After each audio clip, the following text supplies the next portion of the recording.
What's up, folks? Welcome back to Tactical Tortoise. My name is Trevi, and at long last, after vast eons of waiting, millennia buried under the dirt and earth of 1,000 worlds in the 40k metagame, Necrons have finally received their resurrection with a new codex in 9th edition. And today is the day that we go over it.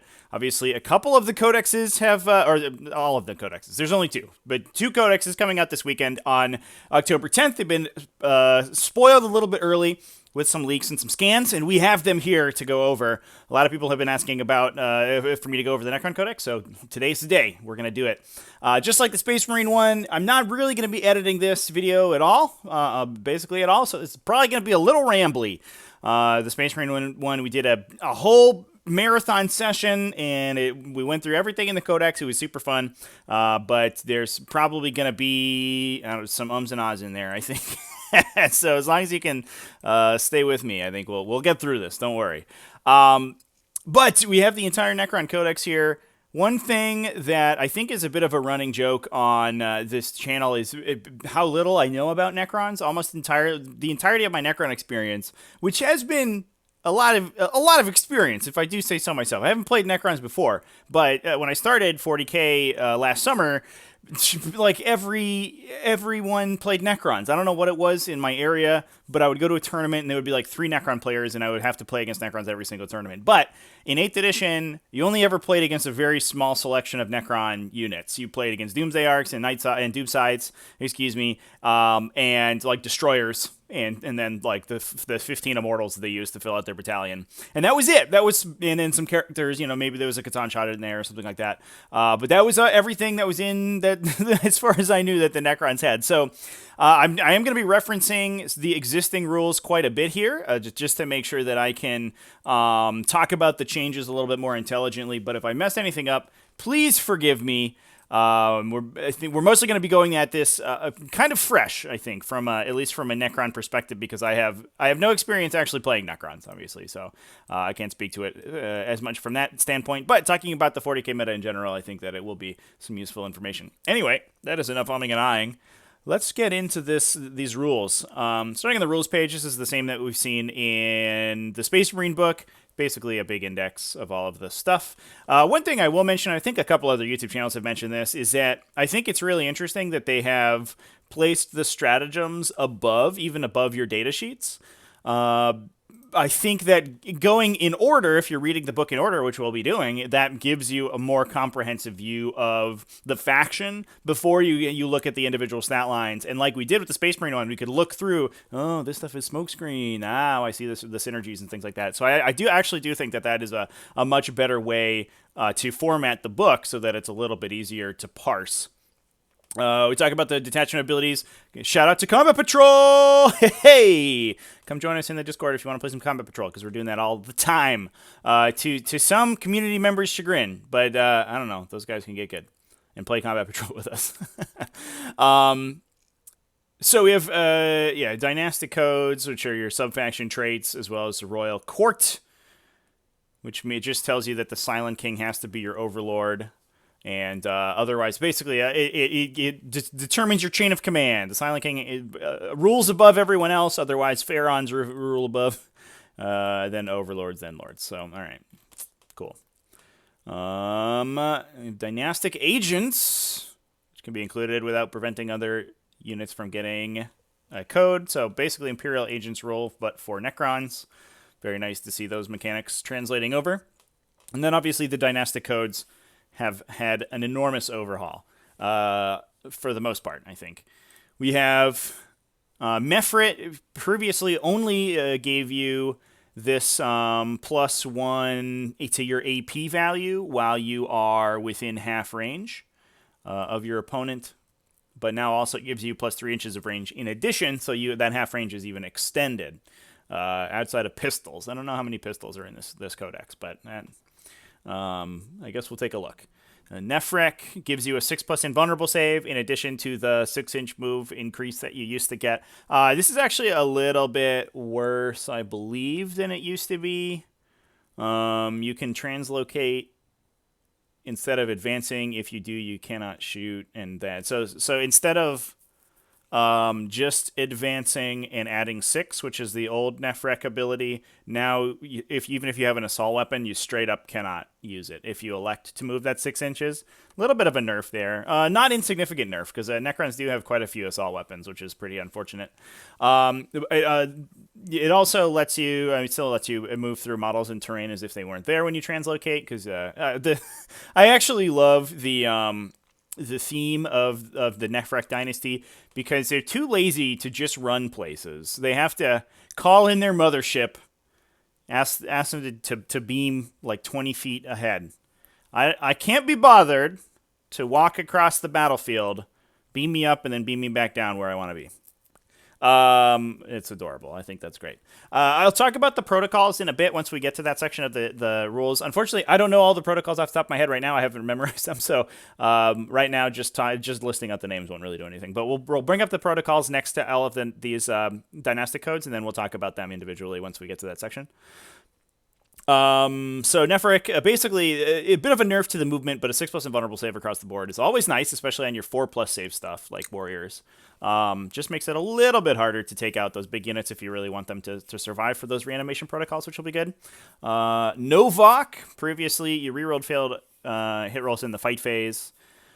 This now gives you +1 to charge universally. Sick. That's nice if you're playing some of those combat stuff. I know Phidian destroyers and stuff like that really want to be charging at a deep strike, so having +1 to charge just off the bat for that is pretty good. And you get +1 AP when you charge, so you no longer reroll hit rolls. You're just getting extra AP. I don't know how melee-oriented Necrons are going to be in this edition. I kind of doubt that they will be, so I'm not sure that is particularly powerful. Especially since a lot of the melee weapons that they're hitting people with are like really big AP. You know, you got a lot of AP 3 and 4 melee weapons on the big punchy stuff. So I don't know, but maybe it's okay. We'll see how it goes. I have a feeling some of these other ones might edge poor Novok out. Nylok now gives the entire army objective secured. And in addition, you ignore AP1. So you get a little bit of a Salamander's Forged in Battle chapter tactic going on there. Previously, Nylok gave you... I should mention also, the AP ignoring only comes into play in your deployment zone. I think that's like sort of an adorable theme. It kind of sucks, but you are going to have a lot of stuff sitting in your deployment zone. Typically, as Necrons, like you have big stuff with guns that'll be standing back there for a while. So it's not quite as good as just the blanket ability, but it's nice to have. Previously, it gave you reroll once to shoot, as long as you didn't move, which was not very good, I think, because a lot of times, I mean, you have to be moving to kill people. It was good for like Doomsday Arcs that already were incentivized not to move. But the rest of the army needed to shift around. And especially Necrons traditionally have an issue seeing around line of sight blocking terrain. So a lot of times they're going to have to shift to maneuver to get lines of sight. So they didn't get that much to be that benefit very often, to be honest. But objective secured for your entire army is sick. And especially a lot of people are talking about running some of the bigger stuff. And having Nylok available there is pretty good. Sarikhan is the new one. This is the Silent King's Dynasty, if I remember correctly. So I imagine, once we get to his data sheet, we'll talk about it. I imagine that he will have to use this if you are taking that guy, and I think a lot of people will be wanting to do that. You have a 5+ ignore against mortal wounds. Okay, that's fine. But then also you get to reroll 1 wound roll every time you attack. So it's 1/2 of Master Artisans, and that is that's where we really want to be at. Rerolling a wound roll is excellent, especially since you already have hit modifiers available to you in My Will Be Done. Boom. So you can't really go wrong with a reroll of a wound roll. It does benefit a more MSU style of army, so probably going to be aiming away from those big, warrior blobs or whatever. You want to be taking some of the vehicles and things like that, but I think that's fine, to be honest. Lastly, Sautek. Previously, that would let you advance and fire your guns as assault weapons. and you ignored the -1 to hit for moving and shooting. Now you reroll failed morale tests. You also rapid fire weapons if you're within 18 inches rather than the normal distance. Sautek used to be, I believe Sautek was just the number 1 you always took. For the most part. Not only because of that ability, but also you have the stratagem to give you +1 to hit, which is really good on Tesla weapons. If I remember correctly, Tesla weapons have moved to just unmodified 6s exploding, so your bonuses to hit didn't really matter. And now most of your stuff ignores moving and shooting anyway if it's a vehicle, and I don't believe many of the infantry have heavy weapons regardless, so it's Sautek might have fallen pretty far. We'll see how it goes. Rerolling failed morale test is not really where you want to be, though. So, I don't know. Poor Sautek. There's probably some builds, maybe those warrior builds, you want the 18-inch range rapid-fire guns. That's pretty good. Obviously, all the tanks have like 10 rapid-fire weapons on them, so they get an extra 6 inches to double-tap those. But, yeah, I don't know if it's worth losing, like, resilience that Nephrek gives you, for example. Universal Obsec, your reroll wounds. But we'll have to see. Moving down to custom dynasties. I love this. I hope every faction gets these, and I hope they're all sick. Big downside. So, interestingly here, you, unlike the Space Marine custom chapters, you pick one of each of these. So you pick one dynastic tradition and one circumstance of awakening. So unlike the Space Marine ones where you just mash two custom chapter tactics together and then just go from there, these ones have a sort of a built-in balancing factor where you can't combo certain dynasties together because you can only take one out of each. So if there's 2 really good ones in one side of this, that you'll never be able to take both of them because you have to take one out of each side. There's also this Vassal Kingdom code, which just gives you the dynastic code of another sub-faction. That's stupid because, I mean, it's just like the Space Marine one. There's no reason to ever play a successor if you're just taking the regular chapter tactic, unless you're trying to unlock like a Forge World character or something like that. So maybe there's a situation where you want that, but the other thing that you do if you take this custom dynasty is that you lose out on the unique warlord traits and relics, and you lose out on their unique stratagem, which are usually pretty decently powerful, and a lot of times they're at least good tools to have in the toolbox. We mentioned the Sautek one earlier for +1 to hit, and that one hasn't changed. So that's a pretty big loss typically, but we'll talk about those later. But some of these combinations are going to be pretty good. In Dynastic Traditions, we have Eternal Conquerors, which just gives you that Universal Obsec. Excellent ability. I mean, Custodians have been killing it with it so far, so... we also saw Space Wolves with their like two weeks of Universal Obsec really just crush people. Anything that's relatively fast and has that ability, as soon as your opponent doesn't have a troops choice on an objective, you just take it from them immediately. It's really gross. So that's already we're coming out of the gate swinging here, and that's sick.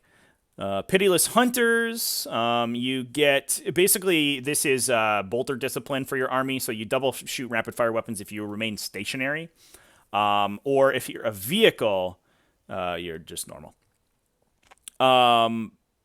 Superior Artisans is reroll 1 wound roll, and then there is Master of the Martial, which is reroll 1 hit roll. So GW, I mean, they're a learning robot. They're slowly getting there. They've split Master Artisans into two halves.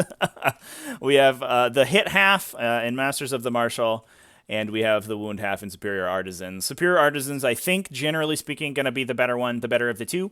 Hit roll or wound rolls are generally a little bit more difficult than hit rolls because you are rolling against your opponent's toughness, but rather than just trying to hit a number that's usually pretty easy on your own half. And like we mentioned before, you do have some hit fixing in the faction in general. So that's also a sick one, and already we're sort of seeing the downside of having to pick one out of each of these halves, because you can't like Eternal Conqueror and Superior Artisan. That would be really good. Rad Wreath to give you the rad ability from Adeptus Mechanicus, so you're -1 toughness if you're within 1 inch of a one of your units. That's fine, I think. -1 toughness is generally better than +1 strength, but on the flip side, you have to be engaged with them, so you're not shooting them. It only really applies in melee or with pistols. It also doesn't work on vehicles, which is generally what you want to be reducing toughness on. So it really matters. I think it matters the most depending on how much strength 4 and strength 6 weapons are in this faction, because those are the cutoffs where bringing toughness 4 to toughness 3 generally matters, and toughness 4 is going to be the vast majority of stuff that you find in the center of the table. That's everything like intercessors and blade guard veterans and Tyranid warriors and Necron warriors and all that stuff is going to be toughness 4. All the sort of relatively beefy infantry that you're using to take objectives, and if you can get that to winning on 3s or 2s from wherever you're at, that's pretty good. But again, it's only melee. I don't know if that's really going to be that good. Immovable phalanx gives you +1 to armor saves against damage 1. That's okay, but it's pretty circumstantial.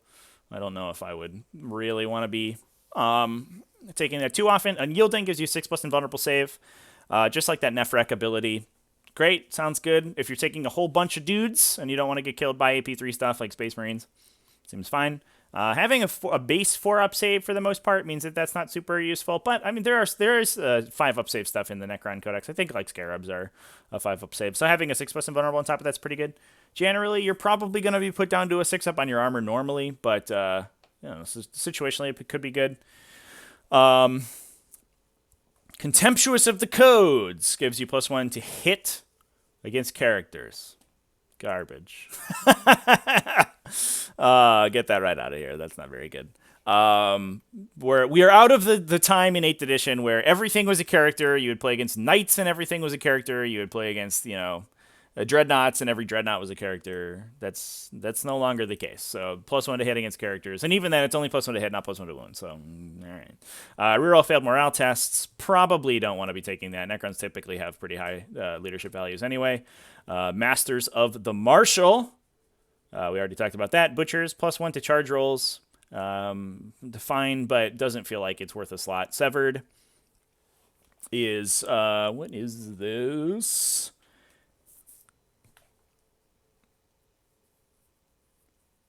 Oh, it increases the aura in which you're affected by command protocols. That's fine. I think that's you probably that's something that I think you just fix with better positioning. So I don't know if that's super necessary. Yeah, that one seems like a throwaway. And then Vassal Kingdom we talked about, just garbage. Just play the regular Dynasty if you want their ability. Don't take a custom Dynasty. That's a waste of efficacy. Circumstances of Awakening. So this is the other half of your custom Dynasty. Ancient Stir gives you +1 to move for Crypteks. So that's stuff like Scarabs and Wraiths. Seem good. Seems fine. Especially, it is also, again, important to note, you're not replacing any of these with any of these. So you can take that in addition to, I don't know, like +1 to charge or objective secured on your Wraiths and stuff, which is pretty cool.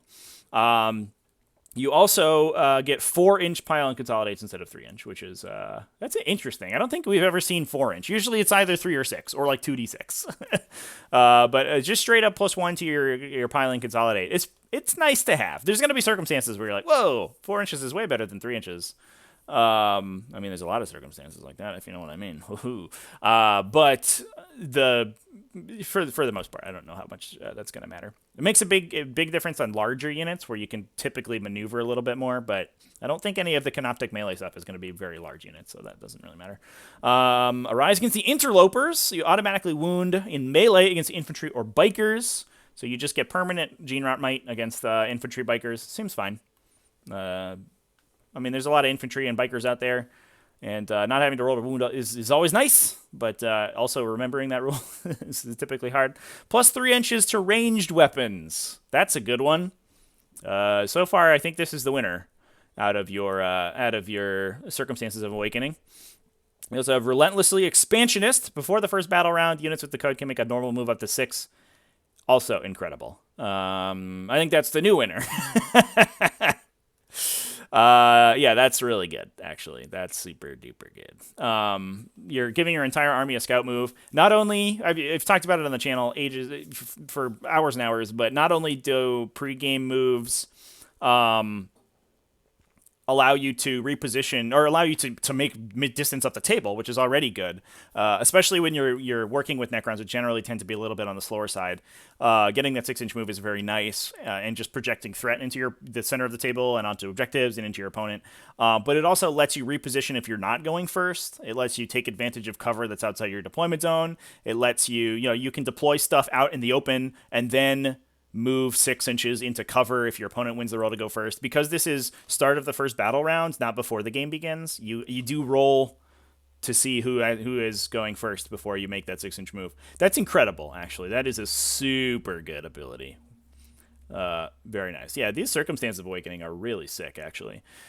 Isolationists give you +1 strength on rapid-fire weapons within 12. So potentially, I think they're trying to...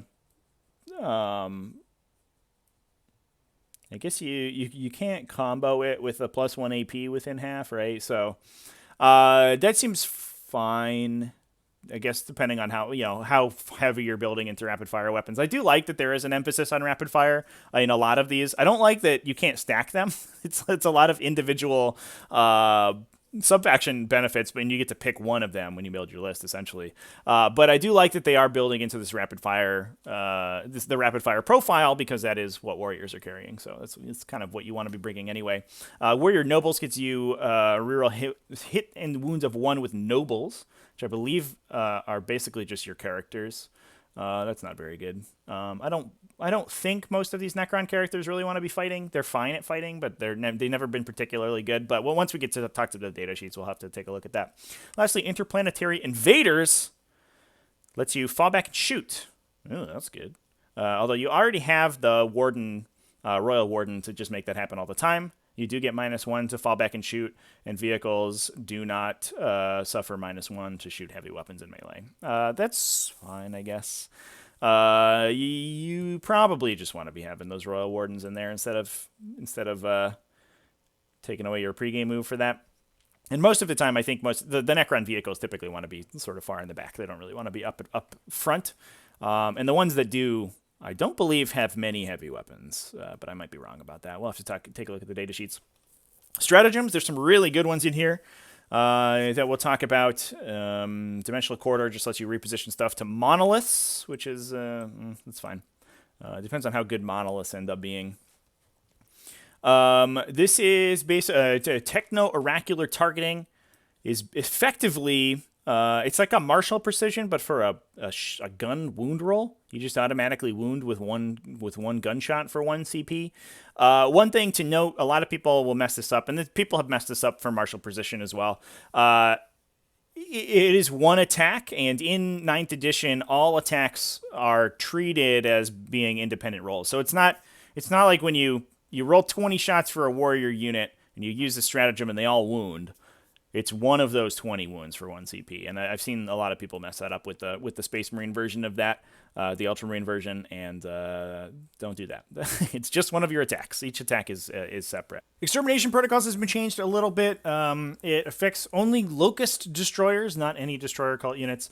Locust Destroyers is a new name for the old school Destroyers that are on the jet bike platform thing. So the Floaty Boys, the classic Destroyer guys. And it's a 2 CP, only rerolls your wound rolls. It used to be 1 CP to reroll all your failed hit and wound rolls. It's not failed wound rolls anymore. It's just standard reroll any wound roll you want, which is nice. But on the flip side, 2 CP and you don't get to reroll hits. Blech. Very sad. They will reroll their own 1s to hit already. So they do not have the core keyword. So you will not be able to My Will Be Done those guys. So they're going to be hitting on 3s, rerolling 1s, and then wounding on something with full rerolls. All right. Well, that's a big old nerf. I mean, there's no way that there's no way to spin that as not being a big nerf. We'll talk about their data sheet in a bit, but that is an unfortunate change for extermination protocols. That was what Destroyers had going for them. That was an insane ability in 8th edition. So not super surprised that it got nerfed, but A little unfortunate because I do like destroyers. I think they're very cool, and obviously that full reroll strat made them super duper duper good. Tomb Blades can fire rapid fire as assault and advance and shoot assault weapons for free. Yeah, they get both of those. So they can advance and shoot rapid fire. They don't double their attacks, but they do just count as being assault too. So there you go. You just advance and shoot with Tomb Blades. Sick. That's very nice.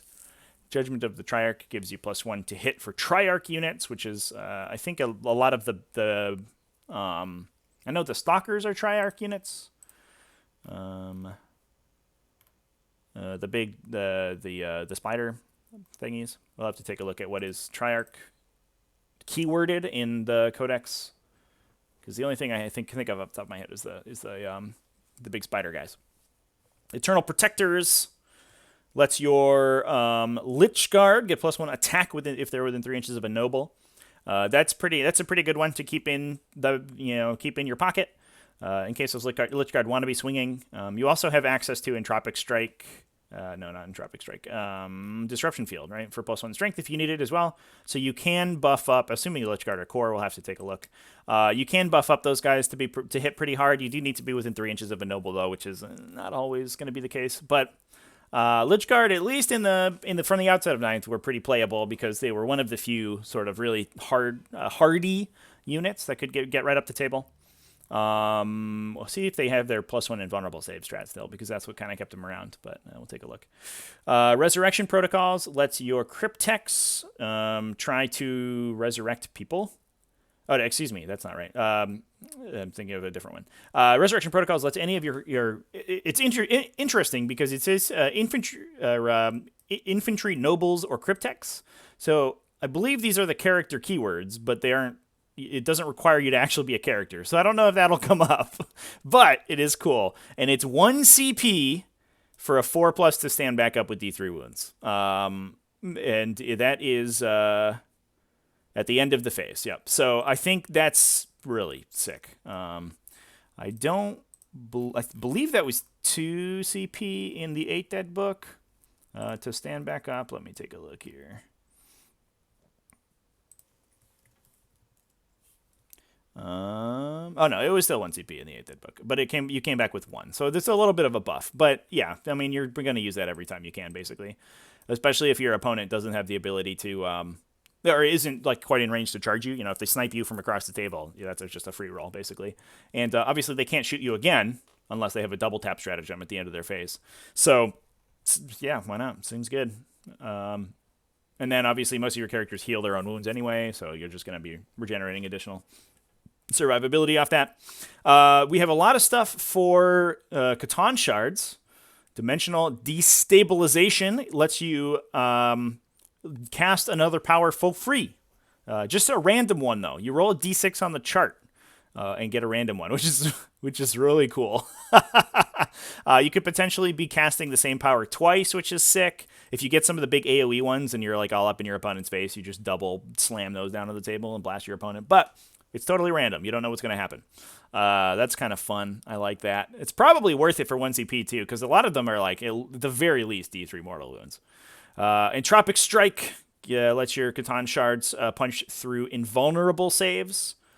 Pretty good, but that is 2 CP though. Although the Catan Shards typically have a pretty high AP value generally, so if you want to be punching down some Blade Guard veterans, that seems probably worth the 2 CP.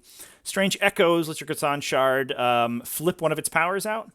So you can just replace a power for 1 CP. So it's a Chaos Familiar for your Catan, which is nice. Deathless Arise uses your Rites of Reanimation for a Technomancer 1 additional time. I have to look at the Technomancer datasheet. I unfortunately have not done that one yet. I guess we could. Do we want to scrub through and try to find it? So we can get a good look at that. I imagine that's basically just a Resurrection Orb. Survey says Technomancer. Rites of Reanimation, you return 1 model or D3 Necron Warriors. Oh, okay. So that could be, and it's at full wounds, right? Yeah. Yeah, the reanimates looks like it reanimates just like it would from reanimation protocols. So yeah, you just get you could potentially be one of the big 3 or 4 wound infantry. You could also just get D3 Necron warriors, and for 1 CP you can do that again. And I believe that you can target the same unit with it multiple times. Maybe that's a restriction on the ability itself. So I'm not talking about. Technomancer, where'd you go?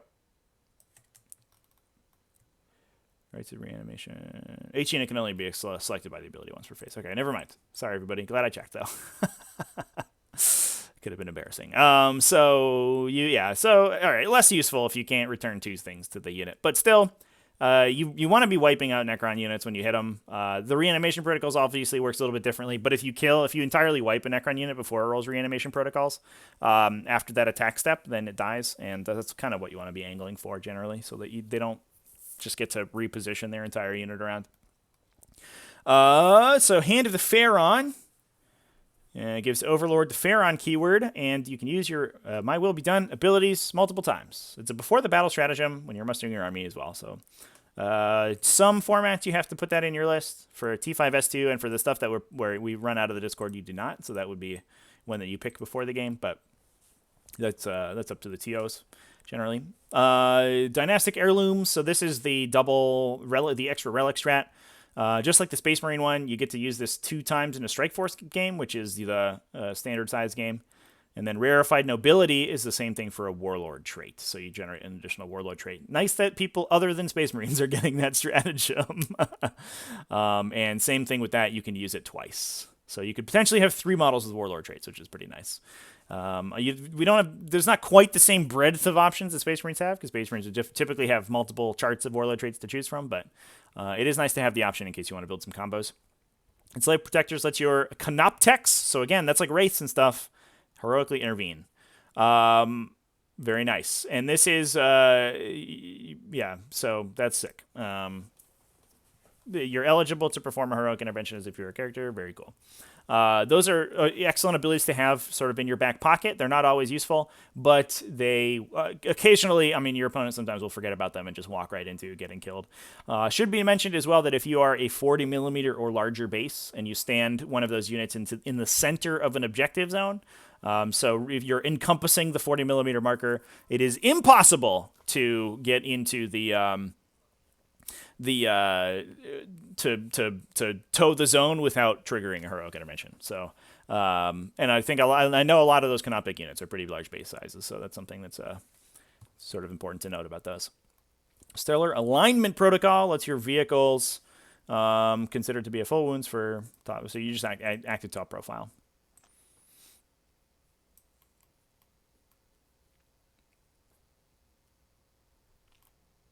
So some of these other ones here, I think we're gonna skip some of these. There's ones for flayed ones. Ophidian Destroyers can re-deep strike themselves. Very cool. Cryptek Scarabs can blow themselves up. That one hasn't really changed. It's after your Swarms fight, yeah. And you'll pull one out, and there's just potentially D3 Mortals. That one's fine. There's some stuff for Monoliths. Etheric Interception. This is for hyperspace hunters, so that should be death marks. Have that. You you can dump them within 18 inches of enemies that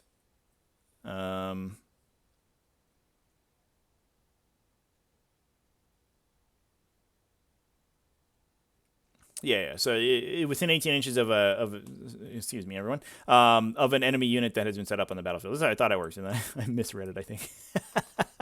But you just dump out within 18 inches of the unit that's coming in. So you're chasing them, and then you shoot them. Very nice. Seems pretty good. I think the Deathmark's got a little bit of a buff on their gun profile. It was previously just like a -1 AP bolter that could shoot characters, I think. And that was pretty sad, but I think now it's a little bit more exciting. It wasn't even -1 AP. It just had the sniper roll. The 6-up wound for mortal wounds. But I think it went to strength 5 -1 if I remember correctly. But we'll have to take a look once we get to their profile. Reanimation prioritization gets Cryptek reanimators within 6 inches of a target unit from your army. Use its reanimation beam as if it was your command phase, which I think gives you a buff to reanimation protocols.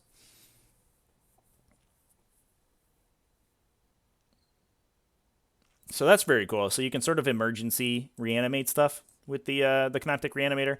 2 CP is a lot, but that might be worth it. I'm not sure. Yeah, I don't know. I think the Cryptek reanimator typically is probably not very good. It's like a 6 wound model, so it just gets shot by one last cannon and dies. But I don't know. We'll see. We also have Necron vehicles. This one's cool. Necron vehicles can automatically explode. It's 3 CP if it's Titanic, and this isn't like a 4+ explode like some of them. This just happens automatically. So it's nice to have that in your back pocket as well. We also have, so this is some of the stuff, sort of like the Space Marine stratagems that we saw. Doom size can either, this is basically the shock and awe that the Space Marines have. You can either brace or you get -1 attack and count on Overwatch. Revenge of the Doomstalker, I think, is a cool one. This triggers, I had to read this a couple times to make sure I knew what was going on. This triggers if you have multiple Doomstalkers, which is the spider thing with the big gun on top, one of the new units. And if you lose one, you can have another one get +1 to hit for the rest of the game, and then shoot whatever killed your guy, which is pretty cool. It is a little awkward if he dies in melee, I think, because you're destroyed and then you're removed, and then the thing shoots you. But if you're engaging anything else, you can't be shot. But it is at the end of the phase, so like I guess you could do some weird stuff. If you kill it in melee, you could consolidate it into something else, and then the Doomstalker cannot shoot you, which is sad. But it does get +1 to hit against that thing for the rest of the game, which is cool. Disruption fields hasn't changed. It's +1 strength. We talked about that before. It only works on core units now. Generally, that was not very good. You didn't expect your Necron warriors to be doing any damage in melee anyway. And +1 strength. It's not +1 to hit. It's like +1 to wound. It's +1 strength. So it only really matters if you're like strength 4 going up against T4 or something like that, or strength 5 going up against T3. So it's very situational. Mostly, it's going to be used to punch Space Marines with warriors. And that's kind of never a winning battle for those poor Necron warriors, unfortunately. Disintegration capacitors gives you 6s automatically wound on Gauss weapons. Again, nice to have. All of these war gear stratagems. They don't feel particularly potent, but they seem fine. You know, that one's nice. Again, if you're shooting 1 billion shots at somebody with Gauss flares and you can just pump some extra automatic wounds through without having to roll those 4+, like sure, but it is only 6s and it's only 1 unit. It bleeds your CP. Like, I don't know. Malevolent Arcing is like really situational. When you shoot Tesla, you deal on a 4+, you deal mortal wounds to everything within 6 inches of the enemy you shot. If you sort of think about that analytically, it sounds good on paper, but it's 1 mortal wound. And it's not on a single thing. It's spread around your opponent's army. So, for example, you know, if we have like the perfect situation, I think, is like you have a target and there are 6 things around it, right? You're only going to hit half of those things because it's a 50-50 roll. So you're spending 1 CP for 3 mortal wounds and not on what you want. You know, the thing that you're shooting at and trying to kill, on like random other stuff. So in a situation where we're going to be running into a lot of multi-wound infantry, plinking them for 1 wound does not matter. So I like the flavor of that ability because it is like Tesla guns, and that you want them to the lightning to sort of spark off and hit other people. But I don't really think that's really going to be a good one. Whirling Onslaught, you get -1 to be wounded against Scorpek destroyers. That's pretty good, to be honest. But Scorpek destroyers, unless they have changed, are relatively small units, so a lot of times you don't really... I guess it works on the Scorpek Lord, which is nice. He's like one of the few big punchy characters that you have in the faction. But the destroyers themselves are not particularly resilient, so even -1 to be wounded I don't think really helps that too much. Quantum Deflection, this used to pump your... Quantum Shielding by 1. Now Quantum Shielding is just a 5+ invulnerable save, so you're bumping it down to a 4+ invulnerable save. We'll talk about that later on when we talk about the vehicles. I think that's a big miss on GW's part, to be honest, but getting a 4+ invulnerable save is fine. I mean, it's nice to have, for sure, for 1 CP. Rotate Ion Shields has always been a good stratagem, for sure. Solar Pulse lets you pulse an enemy for... they ignore cover against them. Yeah, all right, that's good. That's sort of been a mainstay, especially for the AP0 stuff that Necrons typically have. Cover a lot of times is very effective, so being able to, for 1 CP, pulse off your cover is pretty good. Lastly, Reconstitution Protocols lets your Ghost Arc repair D6 people rather than D3. Yeah. I wish it was like, it would just make it flat 3 or something. D6, like, you're just going to roll a 1 and everyone knows it. The Dynastic Stratagems, so these are what you get if you pick the particular subfaction trait. So we talked about Tech already. If you target something with an attack, you can spend the stratagem for 2 CP. You get +1 to hit it for the rest of the phase with your Tech stuff. That's always been relatively good, especially since you want to like be laser beaming big stuff down. So seems fine. Sarikon sort of giving an extra buff to the Sarikon stuff. You have a 4+ deny strat, which is sick for 1 CP. It is only 18 inches rather than 24 like a lot of them are. So it's a little bit worse than most of the 4+ denies, but man, is that good to have. And it'll be nice for Necrons to have a little bit of psychic protection, since that's not something that they've had basically at all. So Sarikon really getting pushed, I think, so far. That reroll wound roll trait is already pretty good, and then the stratagem on top of that is pretty sweet as well. Nefrek, you get the dimensional translocation ability. That's just deep strike. So for 1 CP, you can deep strike any non-vehicle or monster. Pretty good. Why not? Seems pretty solid. Mefret, you deal mortal wounds with your shooting stuff. Okay, fine. And then Nylok, you can shoot and perform an action. So that's pretty good for 1 CP. The Space Marine one obviously is 2, but this one is subfaction keyed. It's a little situational though. I think for the most part, your stuff performing actions is probably not going to. You don't really want to be shooting with them anyway. So, I like that it's 1 CP though. That feels like a pretty good 1 CP ability, because a lot of times the stuff that you have performing actions like doesn't deal a ton of damage, so you don't really care about its guns. Next up, we have a Cryptek Arcana, which I think is really cool. These are basically special relics that you can put on your Crypteks. A lot of them are keyed to specific types of Crypteks, and in addition, a lot of them basically target enemy units. They're like debuffs for enemy units, essentially, that you'll target in a particular phase. Some of them that I think are worth mentioning. I don't think we're going to go through all of them. Some of them just like sort of regenerate you wounds and make you a little bit harder to kill, which are not very good. Some good ones. Counter temporal nanomines is pretty good.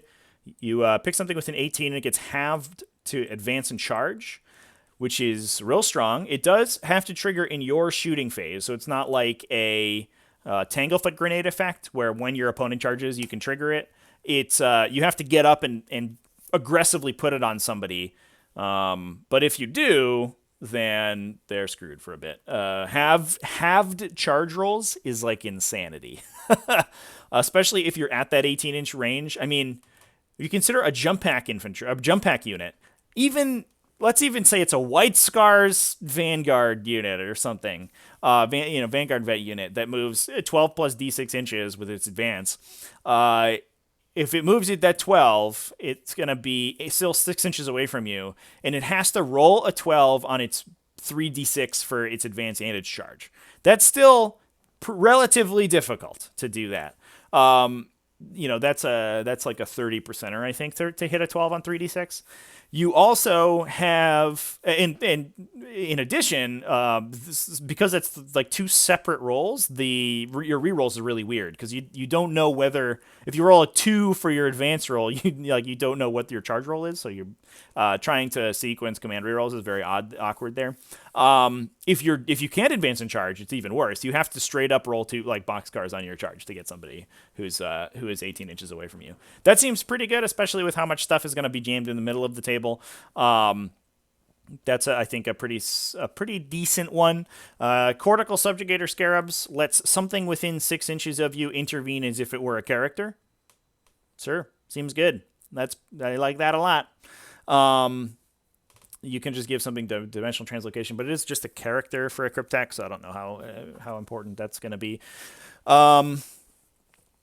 This one, the cryptogeometric adjuster gives your opponent -1 to shoot you in the shooting phase, but you have to be within 12 inches of them in their shooting phase, which is a little bit tough. So I don't know how often that one's going to be in. I think honestly, like this one seems the temporal mines seem pretty good to me. I think another one that's worth talking about is the hyper material ablator, which can put a core or cryptek unit within 9 inches into light cover as long as your opponent's more than 12 inches away. That seems pretty good. Just +1 save, especially if you're looking at keeping those warriors or infantry units alive to stand on objectives. That seems pretty solid. On top of, I don't believe that one's restricted to which cryptek can take it. So that's sort of on top of having a chronomancer like give something +1, or, a 5+ invulnerable save. You can kind of stack these defensive effects up pretty well, which is good. So in addition to having ones that make the cryptek themselves harder to kill, which I think generally is not really the direction you want to be going in, because you just want those guys to be character screened anyway. There are a couple that deal mortal wounds to stuff. Quantum Orb just gives you almost exactly a orbital bombardment for 20 points. Maybe it's okay, but it's really swingy. I think generally you want to leave that one at home. The Atta Vindicator is for Psychomancers. You can potentially deal mortal wounds to people if you roll above their leadership. Yeah, it seems okay, but not very good. But the other one, Failsafe Overcharger, you can add 1 to attacks for cryptek units, so that's pretty good as well. Generally, I think the Hyper Material Ablator, Cortical Subjugator Scarabs, and this Counter Temporal Nanomine. These names are great. I love them. Those are probably the ones you want to be looking at, because those are generally sort of army support abilities that you really want to have access to. Moving on, we'll go to the Warlord traits now. I think a lot of these have remained relatively the same between 8th edition to 9th, but I will double check those for myself. Enduring Will, you your -1 to be damaged. Sure, that's pretty good. Eternal Madness, you get reroll wounds in melee. That was the same, but previously required you to charge, so it doesn't do that anymore, which is good. Immortal Pride this one has actually changed a lot. It used to give you auto pass morale tests, and you could deny a psychic power each turn, which was nice to have. Now it gives you a 5+ ignore against mortals. Who cares? And you ignore combat, or you ignore modifiers for combat attrition tests within 6. Way worse than it was in 8th Ed. It's probably one that you want to be leaving at home, I think, for the most part, unfortunately. Thrall of the Silent King. Previously, it gives you... It used to give you 3 inches to the range of your ability. Still does that. And you can affect units within 12 for My Will Be Done. And some other, Lord's Will or adaptive strategies. Okay, so, it's basically the same. And now that they've keyed aura abilities, it used to have a whole clause in there that made it so that, like, if you had an explode rule, it didn't work on you, but... that those have been keyed into the codex, so it no longer needs all that extra verbiage, which is nice. Implacable Conqueror previously gave you reroll failed charges, and still does that. An Honorable Combatant gives you 2 attacks against characters, and it used to give you D3. Cool. That's so mostly the same. Unfortunate for that more Immortal Pride. That seems way worse now than it was previously. For the Dynastic Warlord traits, I think generally for these good ones, Eternal Madness is really good if you're playing a really punchy character. That seems very solid. +3 inches range to your aura abilities also seems good. I don't know if that affects your command protocols. I imagine it doesn't, but that would be cool. That seems fine as well. Reroll charges, also fine, especially if you're, again, trying to charge stuff out of Deep Strike. You can combo that with the +1 to charge as well, so you can have rerollable 8-inch charges, which is pretty solid. I think the other ones mostly are not very good. The Dynastic one specifically, Mefrit gives you +1 strength and attacks It's unfortunate that you can't combo these two because that would be pretty cool, or that in honorable combatant. But that's like another good option if you're trying to make a smashy character. Nephric, you're -1 to be hit. Fine, but not very good. Normally, you want to be doing damage with your characters, not soaking damage. Nylak gives you fight first. Okay. Nephric. We talked about Nephric. Excuse me. Nylok. Novak. Wow, these all sound the same. I apologize. You get wound rolls of 6, deal mortal wounds in melee. Garbage. Get that out of there. Sautek gives you 5+ command point reroll. That one's sick. You want to be taking that one every time you can. So Sautek still has something going for it. The Stratagem's pretty good, and the Warlord trade's pretty good, but unfortunately the bonuses that you get from Sautek not so great anymore. And Saracon, the new one, see if this one's pushed as much as the other abilities that Saracon has. If your Warlord has a Warlord trait, then when assigning command protocols for the battle, you can select 4 command protocols instead of 5, and one of them can be assigned in 2 battle rounds instead of 1. And we'll have to talk about that in addition to the actual sub-faction abilities for command protocols once we go through the command protocols. But it looks like there's a couple different interesting abilities that we can use to manipulate command protocols, which is sort of the core mechanic of the faction now, in addition to resurrection protocols. Going through the relics, a lot of them are upgraded weapons. I don't know if I'm really going to talk about the upgraded weapons so much. We have an Arrow of Infinity, replaces a Tachyon arrow, and shoots for flat 6 damage and strength 16. So it probably always hits and wins on 2s, which is pretty cool. And flat 6 damage is pretty nice. It's pretty good. We've got Relic Gauss Blasters, Relic Solar Staffs. I did notice this one. I was scrolling through +1 save and +1 armor save and the 6+ damage ignore. Just garbage. What are you doing with that? Get that out of here. At least +1 toughness and wounds is feels a little bit more relevant. But man, +1 armor save. Okay, man. Fortunately, that's a Nylok only, so that's you don't even have to worry about that if you're not playing Nylok. Vanquisher Mask, that's a pretty good one. Another good, decent Sautek ability. Gives you basically a Tempora Mortis on your character, but that's sick. You have to you pick something within 3 to fight last. It's kind of an Armor of Rust ability, and it has the new wording where you are not eligible to fight unless all other eligible units have done so. So you can't interrupt into it. So that's a pretty good one. Some of these other ones, Sovereign Coronal for Zarikon only, and it only nobles as well. You get a 9-inch aura for your command protocols instead of 6, and you get both command directives. That seems very good, actually. Just again, another ability that increases the effect of your command protocols. Very solid. Regaining additional wound from living metal, not very good. Orb of Eternity. Lets you that's a souped up res orb, which is very good as well. And then Veil of Darkness remains. It only works on core now, but otherwise basically exactly the same, which is very good. So I think some of these relics, the support relics, seem pretty solid. I hope we'll see if some of these the shooting ones, these guns come into play. This rapid fire 3, is that right? The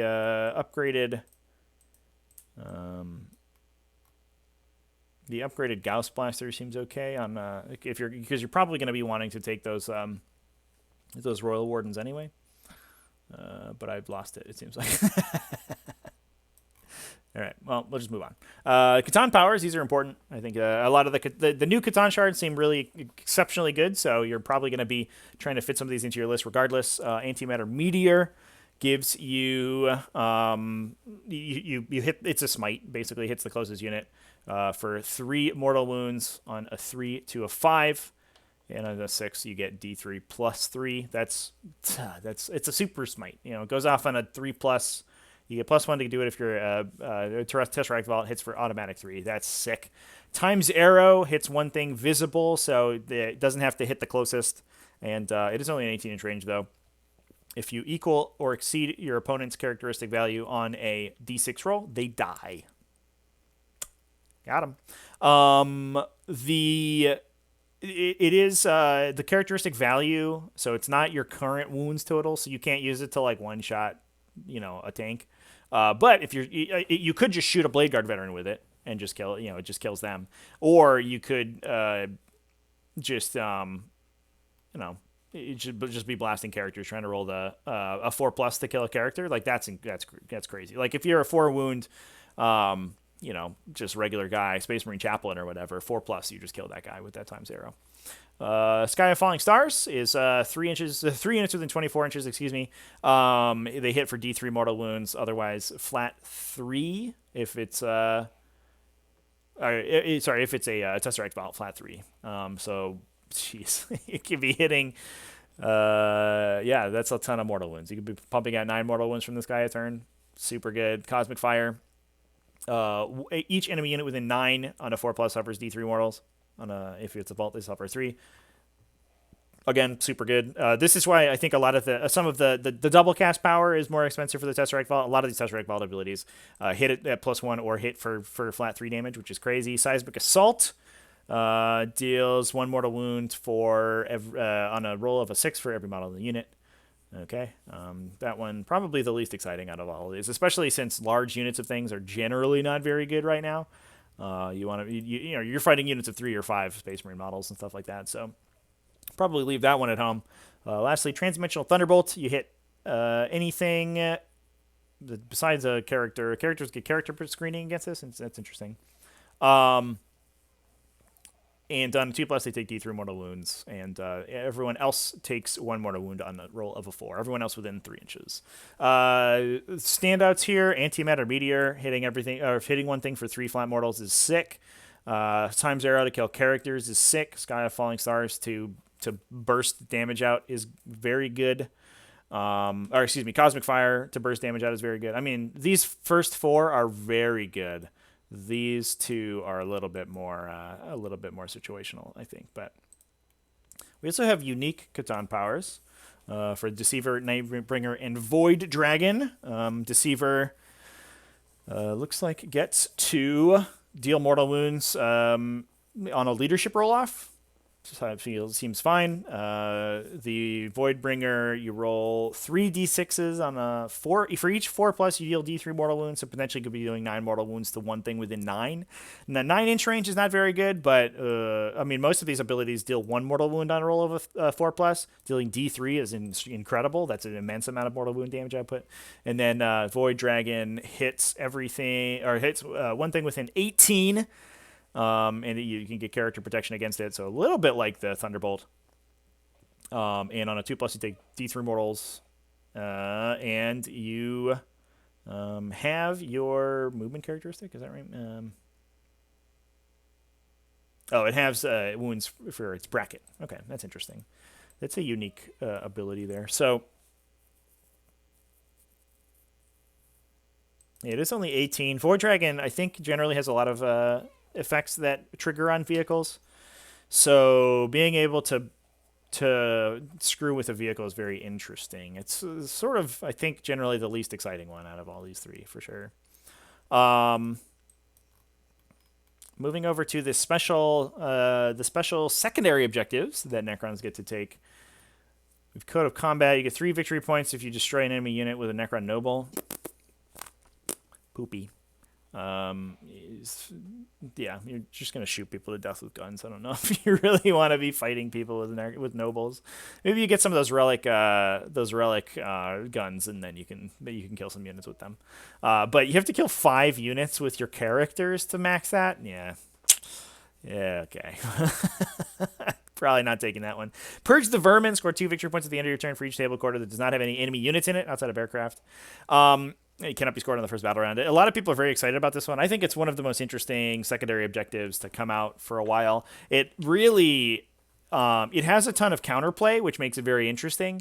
You can really play around your opponent has things to play around, right? Like they're suddenly incentivized to spread into all the table quarters and to run into your threat ranges.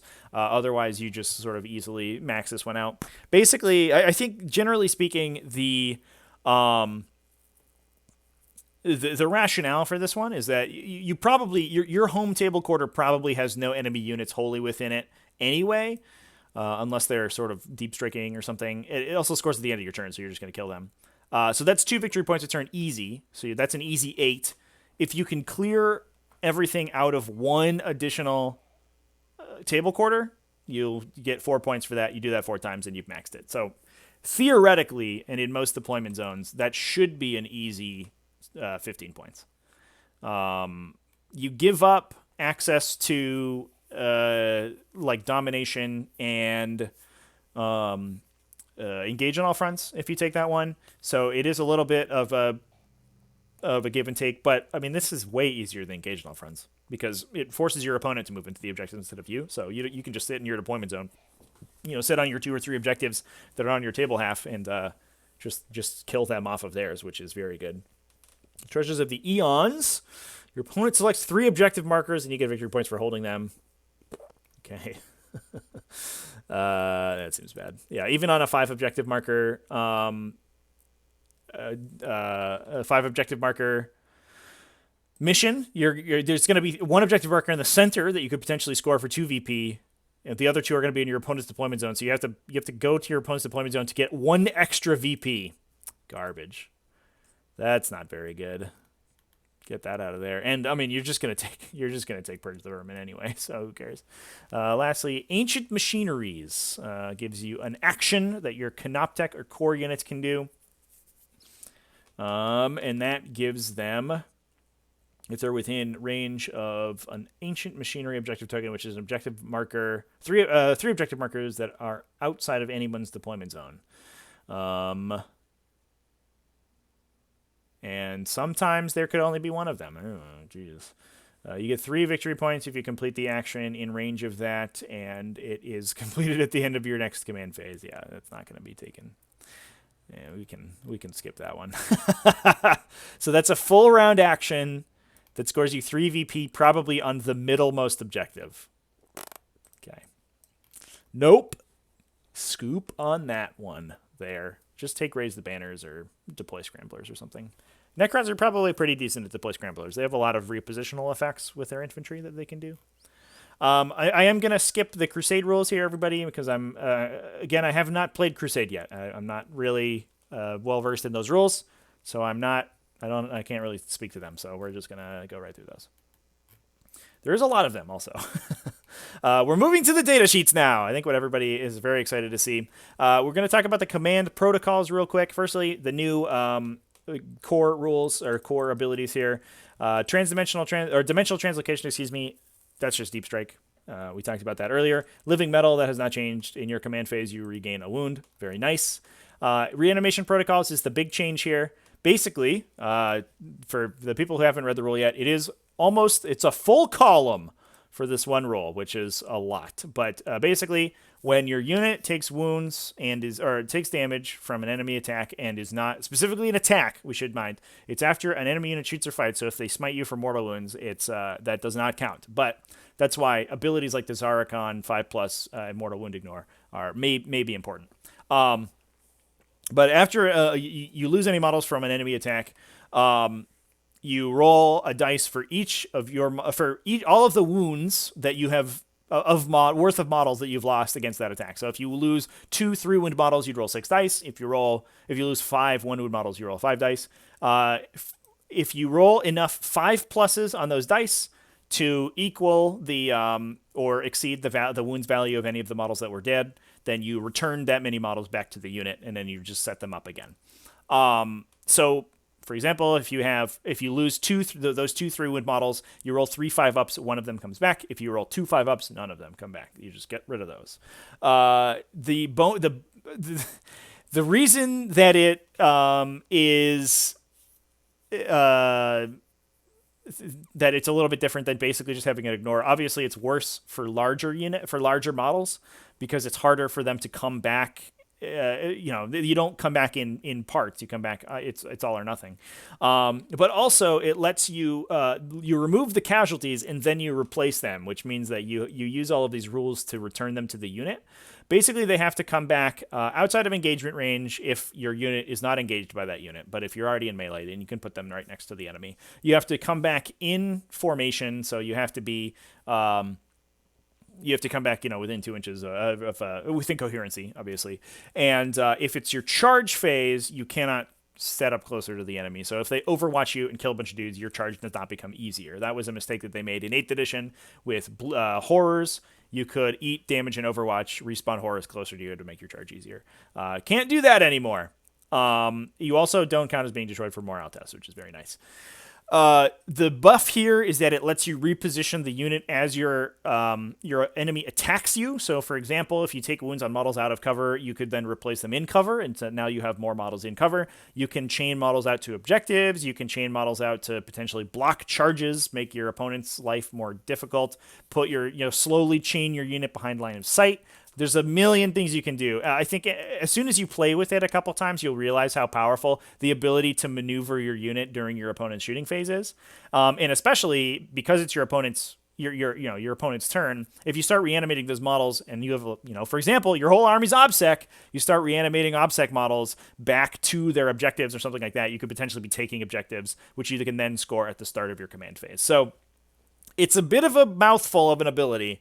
I think it's going to play pretty well on the table. Maybe not the rolling to try to get, like, losing 1 3-wound model and trying to roll 3 5-ups. That kind of sucks and is a time waster. But I don't think it's going to take as long as this 5 paragraph essay would imply. That out of the way, you also you could potentially get bonuses to your reanimation protocol rolls. But they can never exceed +1 or -1, which is, again, that's fair. That's sort of the blanket rule GW is trying to put into everything in the game, so it makes a lot of sense. Talking about the command protocols specifically, these are, I'm actually just going to duplicate my PDF here so that we can I can reference some of the other rules that apply to these. So this is a brand new mechanic. It's basically Necrons version of combat doctrines, effectively.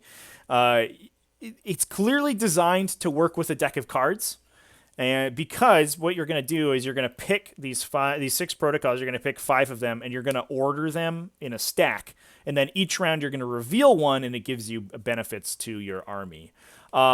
It's units that are all from the same dynasty, and they project from an aura from one of your nobles, effectively. I believe in how. So you do the thing. You orient the cards, and then if your nobles are still on the battlefield, then the command protocol becomes active. When it becomes active, you reveal to your opponent and everyone within 6 inches of a character model, excluding Catan shards, benefit from the objective. Importantly, everything has to be from the same dynasty, so you can't mix dynasties and get your command protocols. It comes from many characters, so it comes from things like royal wardens and crypteks, not just nobles, but your nobles still have to be on the battlefield. You also have to have a noble as your warlord, which you probably will because of those the command codes abilities that we talked about earlier. So if you have lords, overlords, or pharaons or Sarek, one of them has to be your warlord. You don't get to pick. Fortunately, I mean, you can take warlord traits on like whatever with the new abilities, with the new stratagems. So that's not that big of a deal, but you should have the ability to get these command protocols active. So we'll talk about each one individually, and we'll talk about them, the sub-faction, the special sub-faction abilities that interact with these. I do like that the dynastic codes interact with particular command protocols. I think that's really cute. It's sort of their super doctrine, effectively. And then we should also keep in mind that Zarakon ability to double up on a command protocol and get both directives from it in an aura. So that's the relic for Zarakon, which is pretty good. So these are numbered for some reason, I think just for ease of reference, but you do not have to reveal them in this order. You pick the order, so it's very flexible in that way. So ignore the numbers; those are meaningless. I think maybe there's some instances where you want to be rolling for them, but they're not going to matter when you're just ordering them.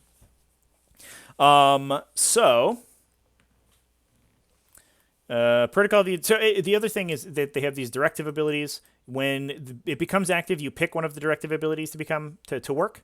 Some of these abilities, for example, the subfaction abilities gives you both directives. So in some circumstances, you'll be able to get both. Protocol of the Eternal Guardian lets you all your guys get light cover if you didn't move.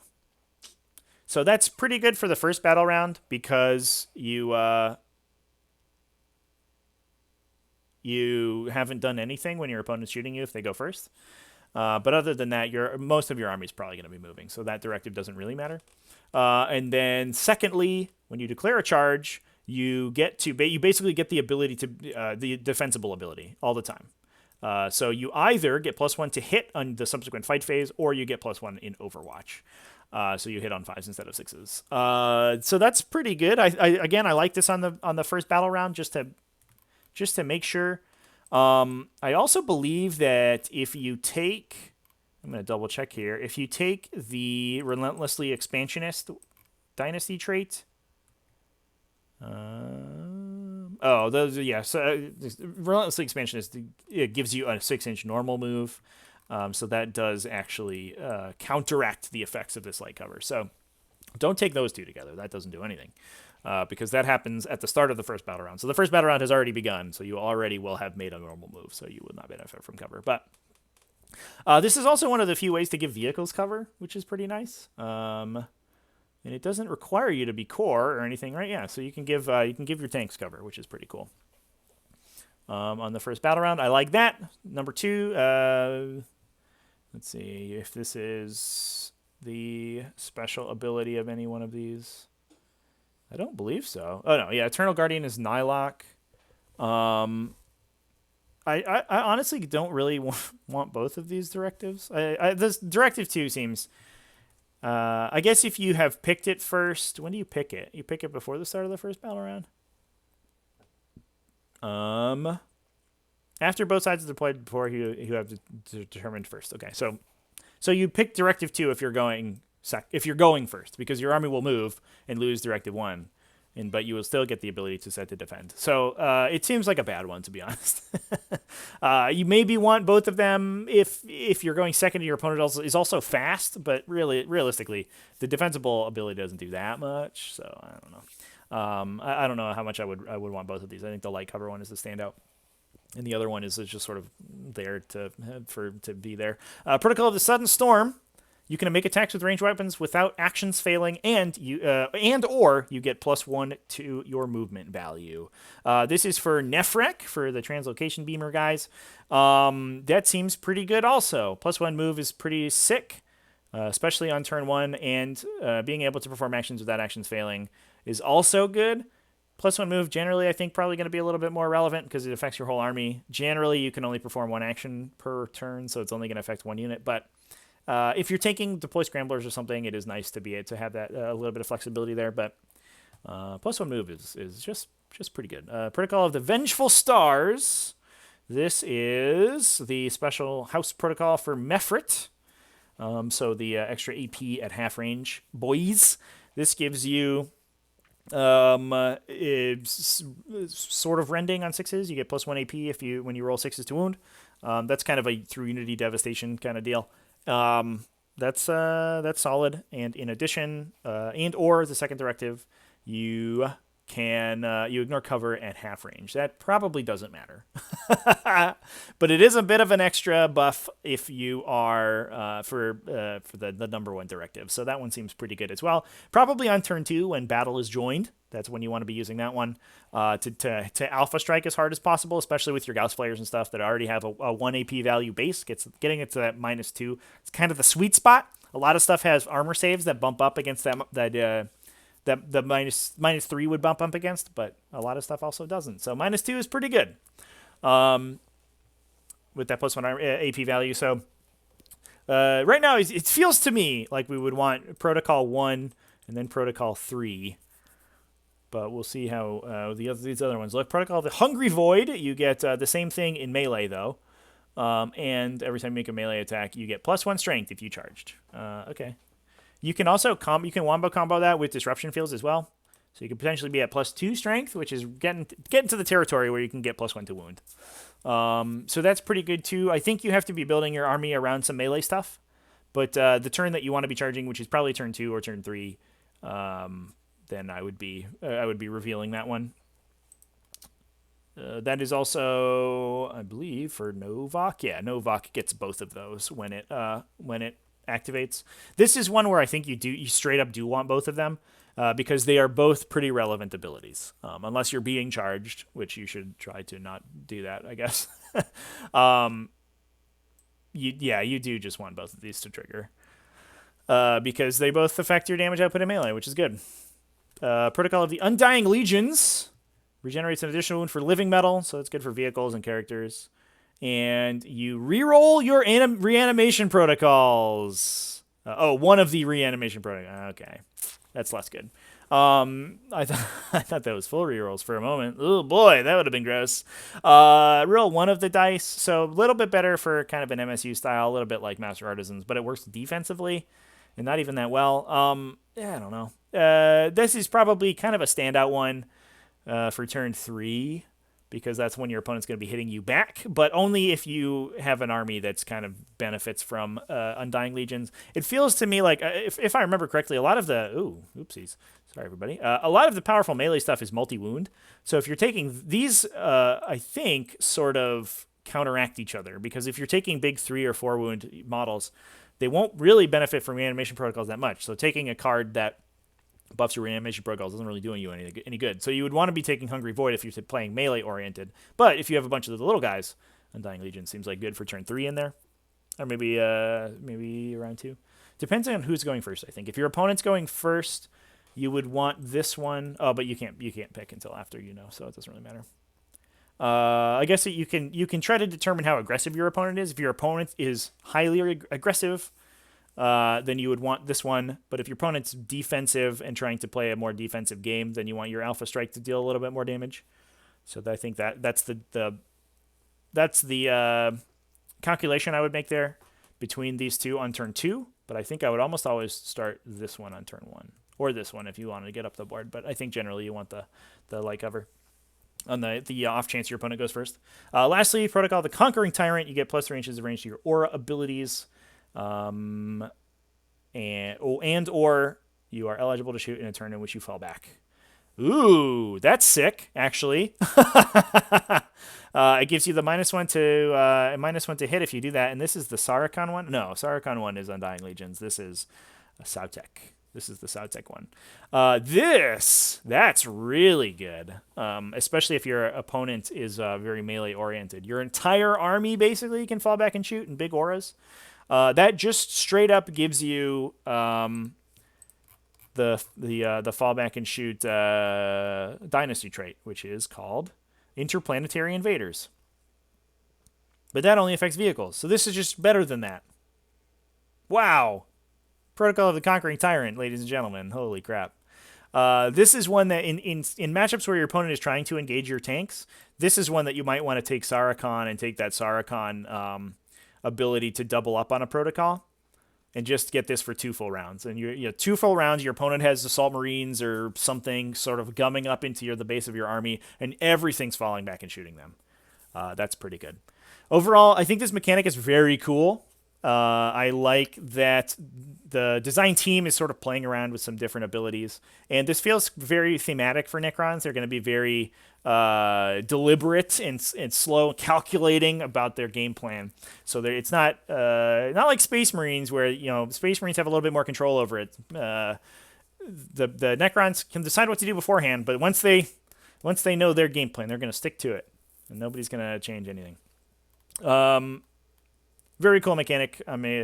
I think it would be more interesting. I think if models had abilities that triggered while these protocols were active, and so you sort of you fed a little bit more into them. That would be interesting. But I guess that forces you into a single dynasty list. But that's what Games Workshop wants you to be playing anyway. So very interesting. The abilities don't seem like they're powerful enough. Unlike combat doctrines, I think they don't seem powerful enough to require that you play Necrons with them in order to get the most efficiency out of you. But they are a nice additional bonus if you elect to play a single dynasty. So that's I don't know, A+ on the command protocols abilities, and hopefully they see some play. I'm excited about them. All right, we're talking about some data sheets here, everyone. Let's jump on into some Necron boys and or girls. We don't know what gender they assign themselves because they're all skeleton people. Starting with the named characters. Again, I am going to have to reference the original data sheets to accurately talk about how exactly they've changed. It looks like most of them have just across the board gotten +1 attack, which is really nice. I don't know what the designers were thinking the first time around, because man, did every Necron character feel absolutely anemic in melee. Like a lot of the models are like sort of large and imposing, and you would engage them and they would hit you like 2 times. It'd be like, I swing 3 times, I miss 1, I fail to wound 1, and then the other one bounces off your invulnerable save, your go. And it looks like almost all of them have gotten +1 attack. So that's a good start right off the bat. Imhotep is here. So he's locked into Sautek. Looks like some of them are not. Oricon is not. Anrakir is not. Oberon is locked into Sautek. Wow, okay, I didn't know 2 characters were locked in. 3 characters. Nenosor Zandrek is also Sautek. Okay. Yeah, so we just have 3 characters in Sautek, and none of the other ones in any of the other sub-factions. That's weird, but at least the other characters can be taken in any one, so whatever. But if you are playing Sautek, you get some additional abilities here. We got so Imhotep's Grand Strategist has been moved from 1 additional CP to 2 additional CP. Very nice. I think he has Hyperlogical Strategist locked in. Yeah, so he has to take the 5+ CP regen, which is already good if you're starting with 2 + 2 CP. You know, if you're starting with 12, 14 CP, over the course of the game, the strategist should get you 3 or 4 back, which is kind of sick if you end up spending all of those throughout the game. Plus, I mean, you're blowing through 20 CP in that game if you're running a 12 on a single detachment list, plus the 1 each round for the for Battleforge CP. Ugh. So you should get 1 billion CP back there. You should probably get 1 per round. He has his Lightning Call ability. Looks like that has not really changed. You pick 1 enemy unit. On a 4+, it suffers D3 mortal wounds, and then everything else on a 4+ suffers 3. So it has changed a little bit. It used to be that the blast from the lightning bolt only did mortal wounds on 6s. It was always tilting for both players when either Imhotep would flub every single 6+, or he would make every single 6+ and just like rip your entire army apart. Now everything is on a 4+. So instead of a 2+ on the original target, it's on a 4+ on the original target and everything within 6. So there you go.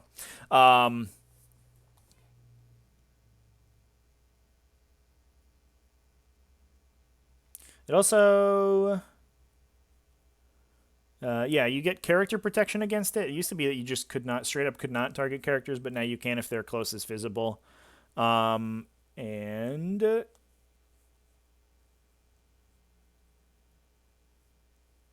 on a 4+, they suffer D3, and then on D6 okay. Well, there you go. Looks like it could potentially. I'm actually a little confused by this wording, to be honest. Now that I've just talked about it, now that I'm rereading it again. He calls the storm. He picks an enemy model within 48. You roll 1d6 for each other enemy unit within 6 inches. On a 4+, they take d3. Okay. I was just kidding. So he picks an individual model. So you could tag a like a unit leader with this, it looks like. That's bizarre. Okay. Because it used to just deal mortal wounds to the unit, but now the model takes mortal wounds. So you could pick like a Space Marine Sergeant, I guess, and on a 4+ they just die. That's really good, actually. Okay, cool. Nice. Good job, Imatech. It is a 4+, so it's a 50-50 to happen, but also a 6-inch explosion that deals mortal wounds on a 4+. So it feels like it's a little bit more consistent than the other version, which was just basically D3 onto something. Or it was a D6 onto something, and then maybe it did D3 to something else like 1 in a million times. But this feels a little bit more of a consistent AOE, which is very nice. He also has My Will Be Done, which is we haven't talked about that yet. I've mentioned it a little bit, but it gives you +1 to hit now. The movement penalty or the movement benefit of My Will Be Done is entirely gone.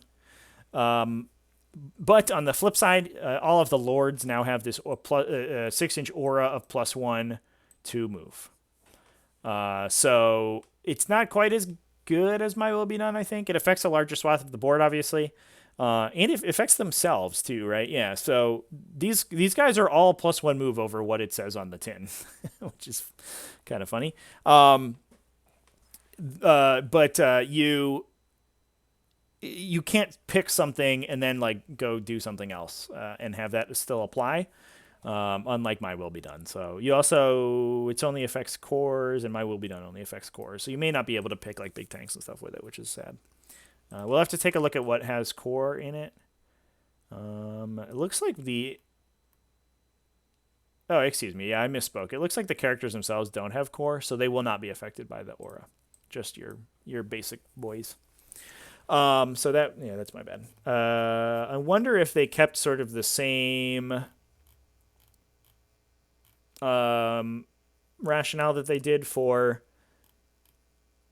the Space Marine Codex, where basically everything infantry had core that wasn't very specialized, and everything that was a vehicle did not have core. It looks like they kind of did. Scorpec destroyers are not core. Ugh. Triarch stalkers are vehicles not core. None of the Catan shards are core. Canoptex, not core. Ophidians, not core. Oh, wow. It looks like basically just the regular Necron guys are core. Yikes. All right. Well, a lot of these abilities are a little bit more situational than I expected them to be honest. Lichguard, at least Lichguard are core, so a lot of the abilities we were talking about them having previously are still viable, which is good. Well, that's good. That's something. All right.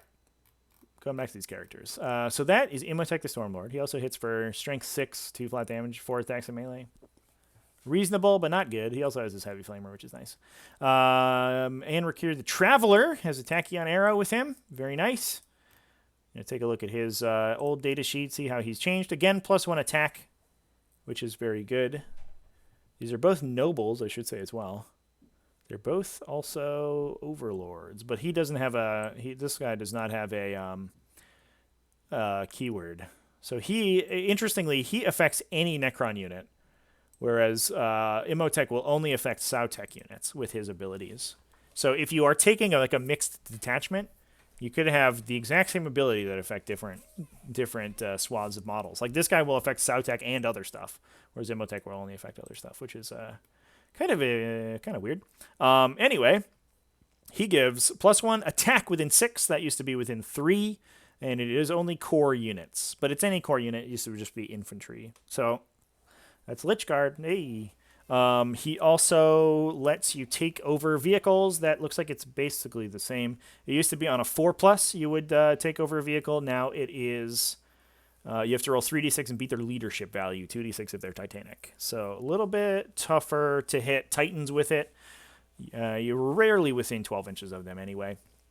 But 3d6 above leadership is usually going to be a little bit better than a 4+. A lot of stuff is leadership 8, so you just need a 3d6 9, which is like a 60%er, I think. So that should be relatively easy. And you use its ballistic skill character. You use that model's ballistic skill characteristic.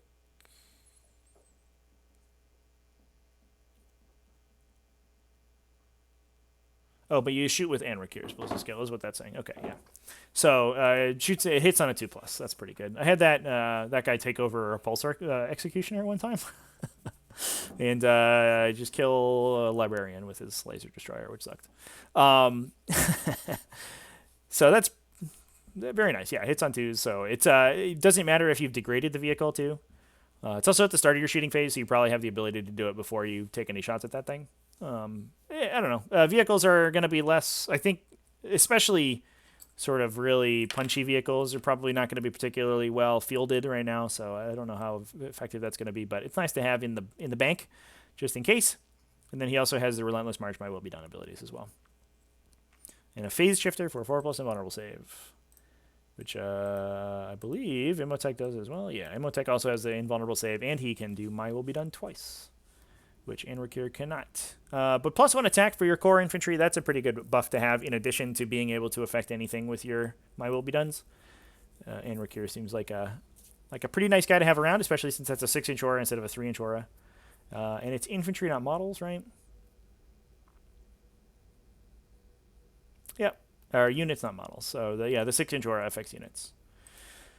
So you can chain back to it if you need to. Oricon, the Diviner. He is a Chronomancer, it looks like. So he has the Chronomancer ability at the start of your command phase. Pick something within 9. They can reroll charge rolls and have a 5+ invulnerable save. That is also a friendly Necron unit. Important, not core for Master Chronomancer there. So you can hit anybody with the 5+ invulnerable save, which is very nice. They used to be just an infantry only aura, also Sautech infantry, interestingly. But now they have this new verbiage where they hit you at the start of your command phase, and I think that's much better.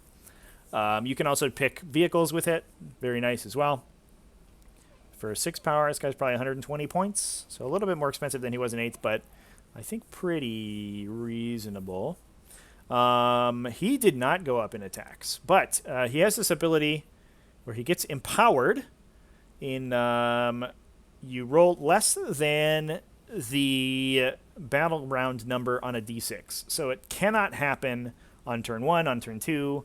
It is a 2+, or a 1 on a d6, and on turn 3 it's a 2+, it's a 1 or a 2. I don't think that's going to matter very much. Obviously, he gets the super beefed up stat line, strength 7, toughness 7, 4 attacks instead of whatever else he does, but whatever. I don't know if that really makes a big difference. He also got this new ability, Prussian Strike. He can fight first in the fight phase. Nice. So that makes his melee abilities a little bit more impactful, but again, only a 5-round game. I don't think that empowerment ability is really going to do that much. He also doesn't hit super hard. He's 4 attacks, D3 damage on each of them. He's also not core, so you can't like buff his strength at all. So he's just sitting at strength 7, probably winning on 3s. Yeah, it's not super exciting. It does make him significantly harder to kill though, which is that is pretty relevant. Getting through toughness 7 versus toughness 4 is a big deal. Last up, we have Overon on this page. He's another Sautech unit. So he has reroll 1s for Sautech core units. You pick in the command phase within 9 inches. I wonder if this is the new Lord ability. He has this cool counter blow thing, so he always fights on death, which is cool. But important to note, if you use the reanimation ability when they die, you would do that instead of using his counter blow. So if you try to bring him back on a 4+ for with D3 wounds for the CP, then he does not swing. He also has Relentless March and Ghost Walk Mantle, which lets him redeploy within 3 inches of Nemesaur Zandrek, who we have not talked about yet, at the end of your or at the start of your movement phase. He important that he pops up in that same reinforcement step, so it's not the reinforcement step next round. So unlike a lot of those abilities, he doesn't take a round off. He comes back in immediately. And he also comes in without taking an HQ slot if you have Nemesaur Zandrek. I guess we should talk about Nemesaur Zandrek. Where's he at? He's down here. Full page down. He's another Overlord, Sautech keyworded. He has My Will Be Done, Relentless March, and he has this ability to buff up core units. He had this back in ninth edition or in 8th edition, and you saw it every once in a while, but it wasn't super good. So it used to be, I think you just roll on a chart. Now you have to roll 3d6, roll less than the leadership characteristic. If you do, you get to roll a on the chart here. So it's pretty not very good. You get +1 attack, +1 ballistic skill, and reroll charges.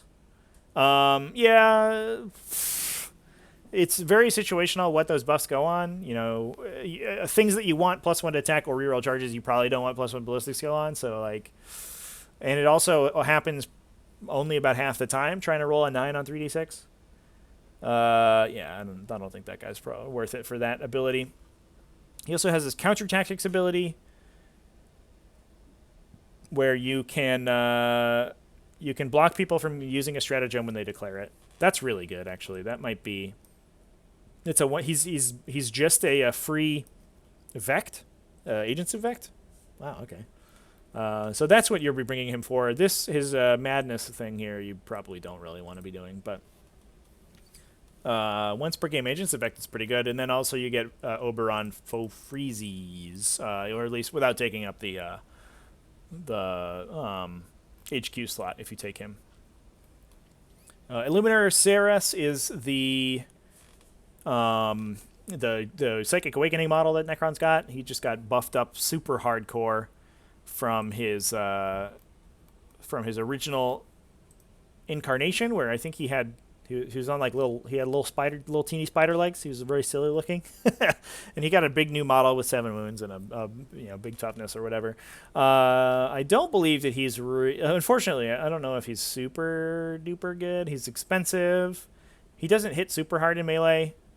He does have 2 attacks with a -2 at strength 6, which is nice, but for 1 damage, and then he hits it for 2 damage in melee, which is fine but not great. He does have a D3 shot, like basically last cannon, which is pretty good, but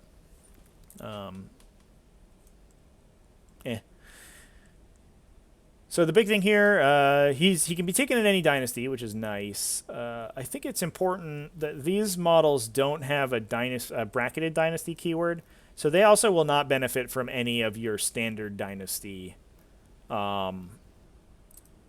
traits. So you can't like bring this guy in Saracon and reroll your 1 wound roll with your gun, which I think would be good.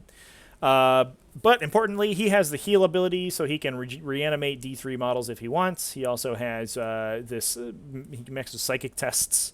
You suffer perils on double 1s or double 6s if you're within 12. That doesn't matter. GW, before the Psychic Awakening came out, I think previewed this ability, and they were like, check this out, guys. Necron's finally getting some psychic defense. And you're like, 12 inches, buddy? Really? And it like only affects it just affects any doubles. It's not like -1 to cast or -2 to cast or a free deny or something. No? Okay. It's okay. Yeah, I mean, most of the time you'll still get the power off. You'll just take some damage. So a lot of times, like, you just don't even care. You'll just like, I'll just power through it. It's fine. If I'm casting multiple abilities while within 12 inches of this was one guy, it might matter. He also doesn't look like he has an invulnerable save. Is that right? Yeah, so he's just sitting on a 3+ armor. So, like, as soon as he's not character protected anymore, he just gets lit up and dies. So he has also... he can regenerate people. Is that right? Oh, no, he can use his mechanical augmentation in your fight phase if you kill someone. That's very cool. So you could potentially be doing that 3 times around. Yeah, so because you can do it at the start of your movement phase, or at the end of your movement phase, excuse me, then in your fight phase if you charge somebody, then in your opponent's fight phase if you charge somebody. These all buff things for until the end of the battle for a random bonus, +1 strength, +1 toughness, +1 ballistic skill. Again, kind of the same issue that Xandrek has. The things that you want +1 strength on, you don't want +1 ballistic skill on typically, but this feels like more of a free roll than Xandrek's. It happens automatically at the end of your movement phase. It is only core units, but you could potentially get like +1 strength on Lich Guard or something, and that's pretty reasonable. Trazen, the Infinite. This is the guy that puts Primarchs in his closet, right? So also another Overlord Noble. He has My Will Be Done. He has Relentless March. He has an ability to, on a 2+, replace other Necron characters with himself, which is super cool. That's sick, actually. He comes back with 3 wounds if he replaces somebody else when he dies. That's really cool. I don't know. I don't think that's very good, but the number of times that will come up is very, very few. But I think that's a very cool ability. He can blow up characters to deal mortal wounds to people in melee. All right, sure. He also gives you a free relic. You can't give the relic to him, which is funny, but he gives somebody else a present. He comes bearing gifts. So thanks Trazyn the Infinite. That's nice of you. All right, sure. So if you want to bring that guy in, if you need the Lord slot already and you don't want to bring a specialized Lord, he comes in with a free relic with him. All right. Okay, I can see it. He also gives you free requisitions in your Crusade lists. Very nice. All right, moving down. We have Royal Wardens. We've talked about them for a bit. Unfortunately, it looks like their ability has been changed to core only, so not quite as good as it was when it was announced. I've been talking these guys up for a while, but their original ability, their 8th edition ability, was just something within, or I think just a friendly Dynasty unit within 9. You can shoot and charge when you fall back. Sick ability. I think I would still try to probably include these guys. That way you always have the ability to fall back and do everything, which is really good. He also has Relentless March built in. So we're moving into the more generic Necron Lord profiles. We have the Locust Lord first. Like I mentioned before, this is the new name for the fly jet bike boys. So that's just the old Destroyer Lord profile is now a Locust Lord profile. And he's got his hardwired hatred for reroll ones to hit. He also he could take a phylactery to regenerate D3 wounds this turn. It's okay. Res Orb as normal. You used to be able to build this guy to be super duper difficult to kill, and a lot of times like you would just go face in your opponent's army and you let your opponent shoot him and he wouldn't take any damage and then just kind of shrug you off. I don't think they have quite the same level of survivability as they did previously. Their defensive profile is the same, but I think they lost some of their Relic and Warlord trade combos. Although I don't remember off the top of my head. Although he still has his 4+ invulnerable save. He still has his phylactery to regenerate D3 immortals.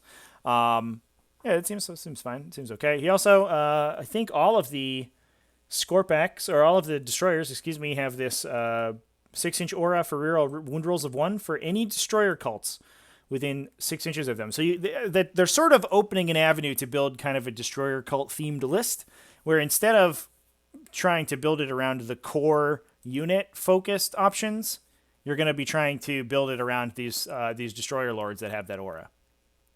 So I think that's pretty interesting. I like the destroyer models. I think out of all the Necron stuff, they're kind of my favorite. They're very unique looking and very interesting. So I would like it if they were particularly competitive, but we'll have to see. Scorpek Lord here, obviously a new guy coming out of Indomitus. One of the big punchy profiles that Necrons can take right now. He's got reroll hits and wounds of 1, so he's basically coming in at almost full rerolls. He also has him being a character means that you can buff up his assault profile pretty significantly. You have that Warlord trait for +1 strength and attacks. You also have the Warlord trait for full rerolls to wound. Those are both very solid on this guy, I think. He comes in at he doubles his attacks with the claws if you take attacks with those. So potentially 8 attacks at 1 damage, or 4 attacks at 3 flat damage, kind of a Thunderhammer profile. And like we said before, these are all most of the special weapons on Necrons are all really high AP. This guy's coming in at AP 4. But he has -1 to hit, so hitting on 3s with reroll 1s, it's okay. He has the aura for Destroyer cults to reroll wounds as well, and a 4+ invulnerable save, coming in at 6 wounds, toughness 6. For some reason, he's +1 to hit and wound over the Locust Lord. I have no idea why. You'd think the Locust Lord would learn to hit and wound pretty well too, being a destroyer, but no, the Scorpek Lord knows what's up. They're the same movement profile as well. That's weird. Why is that? The Scorpek Lord doesn't quite have the same shooting. His shooting is a little bit worse. He's only 1 damage instead of... Oh, no, they're both only 1 damage. Yeah, I don't know. That's weird. Yeah, Scorpek Lord is just like almost a straight upgrade. I guess this guy is fly. The Locust Lord is fly, so he can crawl over stuff that the Scorpek Lord can't, but the Scorpek Lord's infantry, so he can go through walls and stuff. I don't know. Scorpek Lords seem great. I don't know how you would ever take this poor Locust Lord. Weird. All right, well, there you go. The standard Lord profile is here. That's going to have the reroll 1 aura, like we saw on some of the other special characters. The Lord's Will. They also noble characters. I guess that is important to note that the destroyer cults are not nobles, so they will not trigger. They probably cannot be your warlord if you have anybody else on the table. They also do not trigger your command protocols, so you have to have another noble on the table for you to get your command protocols. So you still probably want a standard lord as well on top of those to turn those on. But the command protocols will still affect the destroyers because it's just any friendly dynasty units that are within that aura from any of your characters, and the characters will project to the command protocol aura as well. All right, moving on. Catacomb Command Barge is still here. It has My Will Be Done, Relentless March on top of it. We have the new Quantum Shielding roll, 5+ invulnerable save, a non-modified wound roll of 1 or 3 always fails. So they basically have the new Quantum Shielding basically has a permanent transhuman physiology. Now, I did mention before that I thought this was a big miss on GW's part, and I kind of stick to that. I liked the old Quantum Shielding mechanic. For those who don't know, it was a save, effectively an additional damage ignoring save where you would roll and you would try to roll under, the damage value of the weapon hitting you. So if you get hit with a big strength 6, seismic hammer or a volcano cannon or something like that, or a damage 6 weapon, you would roll a dice, and on a 1 through a 5, you would ignore that hit. So you had to hit Necron vehicles with lower damage stuff, and then they had a stratagem to get +1 on their Quantum Shielding roll. So if you could hit with a 6 damage and you use the stratagem, you would automatically pass that save, and you would take 0 damage. And if you ever got hit with a weapon above 6 damage, like an actual volcano cannon would shoot you, you would often just not have to roll. You would just automatically take 0. I thought it was a really cool mechanic. Obviously, it's not a sure thing unless you get hit with really big hits, which are very rare. And your opponent probably knows what's happening. And the rolls that you'd fail, just like an invulnerable save or an ignore, would still hit you for a lot. So, even if you're taking the equivalent of a 2+ save against damage 6 or damage 5 hits, every one of those you fail half kills your vehicle. So it's not like you're just totally immune. It forced your opponent to play differently into Necrons than they would in any other army. You had to focus on like damage 2 weapons were really good. A lot of times you would very conscientiously remove damage modifiers from your army. So, for example, playing Tyranids, I would take Murderous Size off of a lot of my characters if I played into Necrons to avoid them getting to that 4 damage threshold, which was Quantum Shielding was really good at fighting against. Space Marines had a couple of really interesting interactions. They would use the gravitic amplification stratagem to reroll their wound rolls on their grav weapons, and they would reroll anything above a 2 damage, so that the Quantum Shielding had a worse chance of saving against it. Like, it creates counterplay that was totally unique in the game, and that it was such a unique ability that you had to play differently against it.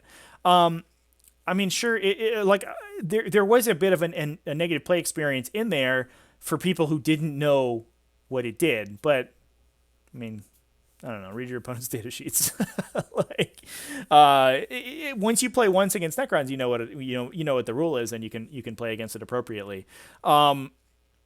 It was a really cool mechanic, and it was very unique, and it was something that only Necrons had and nothing else in the game had, and made you play against them very differently. And obviously, it wasn't overpowered because Necrons were middle of the road at best in 8th edition, and usually right down near the bottom of the barrel. Had a lot of trouble getting above a 50% win rate in large events. So it wasn't like it was blowing up the game, but occasionally, like if the meta would skew towards killing high high armor vehicles, like high hit point models like knights and repulsor executioners, and Necrons would slide into that metagame really well with their Doomsday arcs and their Ghost arcs, being able to quantum shield away a lot of damage on high value weapons. But it is gone. It's just become transhuman physiology, and I think that's fine. I mean, that's a decent ability to have, especially since a lot of this stuff is tough to 6. So autocannons and things like that are going to be -1 to wound against them. You have a permanent 5+ invulnerable save. You can make that a 4+ invulnerable save with the new quantum shielding stratagem. It's a fine defensive profile, but on the other hand, it sucks that they had to remove a unique mechanic from the game to do it. I don't know. I kind of don't love this 1 to 3 always fails strat or ability. It feels very counter to a lot of other abilities, like bonuses to wound and things like that are kind of difficult to manipulate a lot of times, and it makes rerolls to wound a little bit too powerful versus a bonus to wound. Or it gives it an additional, it's additionally effective above a bonus, just a natural +1 to wound, for example, which would be ignored by quantum shielding. So, I don't love the mechanic, but I think it's fine as a defensive mechanic to make your tanks a little bit more tanky.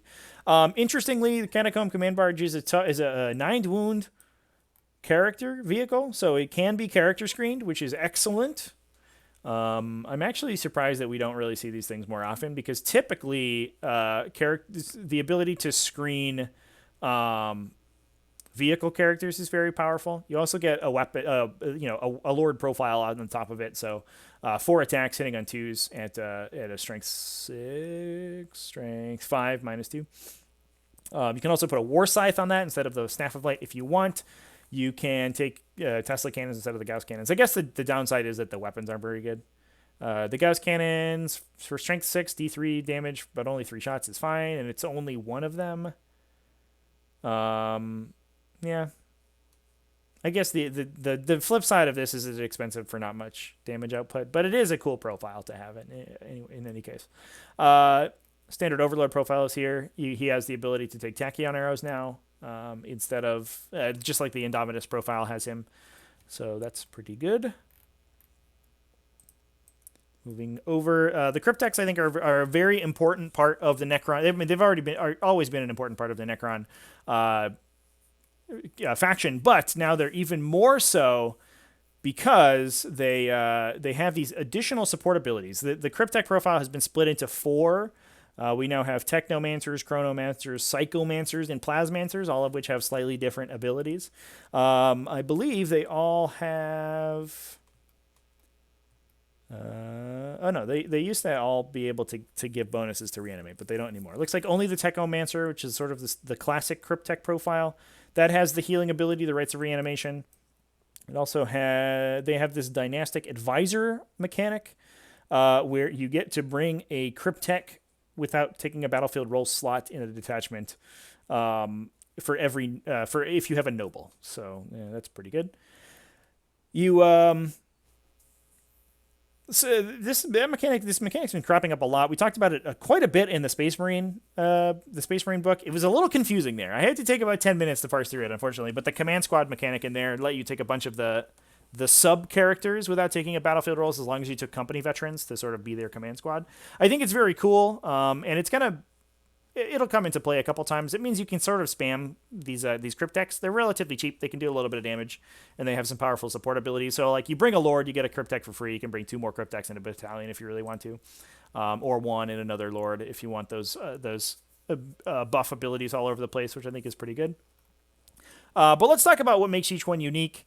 The Technomancer has its healing ability, so it can bring D3 Necron warriors back to life, or 1 destroyed model, just standard. So it does only affect core. Unfortunately, you can't bring back destroyers. I just talked for ages about destroyers. I would love to see destroyers be really good, but unfortunately, can't heal them back to full with this guy, which is too bad.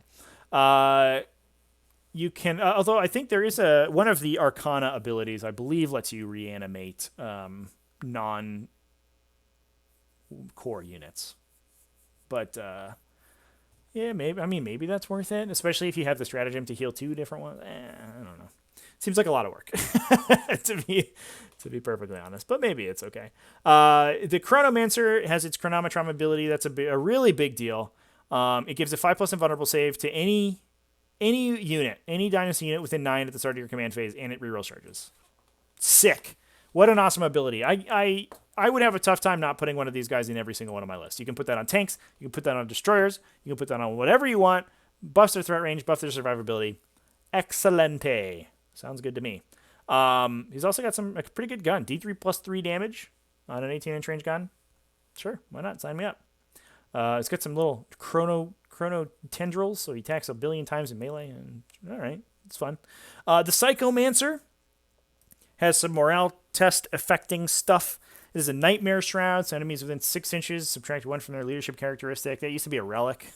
Now it's just a thing this guy has.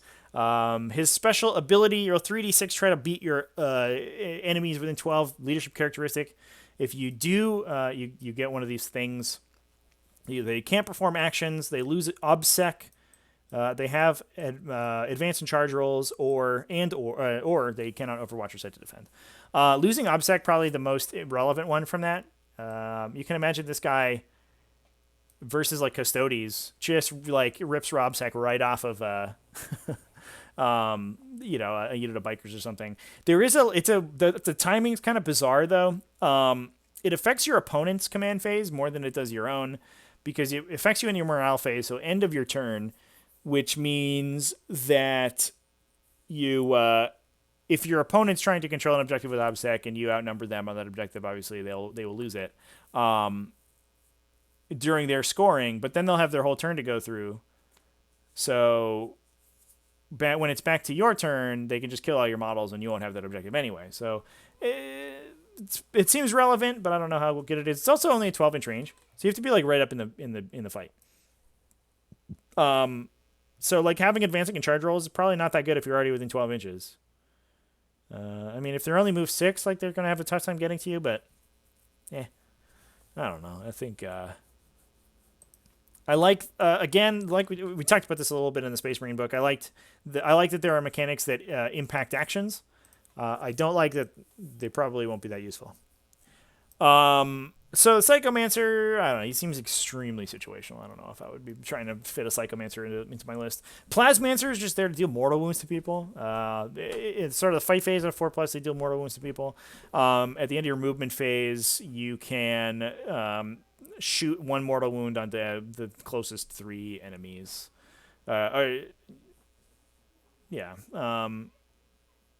All right. Or excuse me, the three mortal wounds into the closest enemy. I just misread that like a dingus. So it's basically a gaze of chaos. So, or an infernal gaze, excuse me. Roll 3 dice for every 4+, you deal 1 mortal. It's like basically a D3 mortal wound ability. It happens automatically, which is nice. And his gun's okay. It's an 18-inch range, 2 damage gun for 3 shots. But I don't know. Just bringing it's probably an 80-point model just to throw 1 smite out is like not that great. So, Chronomancer is a standout here. And I think the Technomancer, if you're building around a list that wants to use the Technomancer, that would be pretty good. Moving down to some of the core stuff. Cryptek Reanimator, we talked about a little bit. It has its emergency beam to try to reanimate people. This Nanoscarab Reanimation Beam.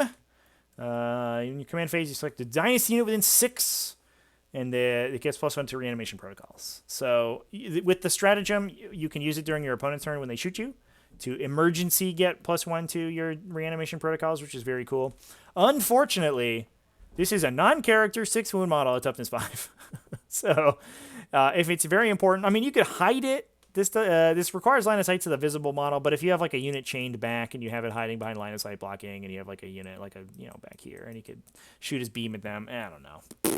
That's a lot of work for like a 100+ point model who's just gonna get shot and die. So I don't know how impactful that reanimator is gonna be. Necron Warriors are sort of a bit of a standout this edition. Obviously, you want high volume of obsec bodies on the table. The Reanimation protocols ability for them is very good. They reroll 1s for Reanimation protocols. Clearly, they're like sort of they're kind of being pushed to be the stars of the show today with this in this new codex. Just being like they're relatively cheap. You can throw them up on the table. Their guns are not too bad. They have an AP1 bolter basically, and they come back to life a lot. I don't know. Just throw them on objectives. That's the whole thing. Immortals are in here. They're here too. The old mainstay of the Necron Codex. They went up to toughness 5, which is really nice. And yeah, that's about what happened to them. Unfortunately, their Tesla went to unmodified rolls of 6 to explode on double explode with the Tesla rule rather than any roll of 6. One thing you used to do in 8th edition was like Veil of Darkness, a big unit of these guys into somebody's backline and give them like +1 to hit with My Will Be Done, +1 to hit with the South Tech ability, explode on 4s, and just rip a unit like 30 infantry off the table or something. Can't really do that anymore. It's not quite as good. The Gauss Blaster might actually be playable now. It used to be that the Tesla Carbine was just flat better. Yeah, I don't know. I think it feels to me like Necron Warriors are being pushed so hard that you kind of want them, but they are the cheapest troops option, I believe. What are Reanimators? They are elites. Immortals are troops. Yeah. So, what else? It's kind of annoying that these aren't. I guess these are all. We just have an enormous elite selection and just only 2 troops. Kind of are Scarabs troops, or are they still fast attack? That's the question. I think they were troops for a hot minute. Where's Scarabs at, y'all?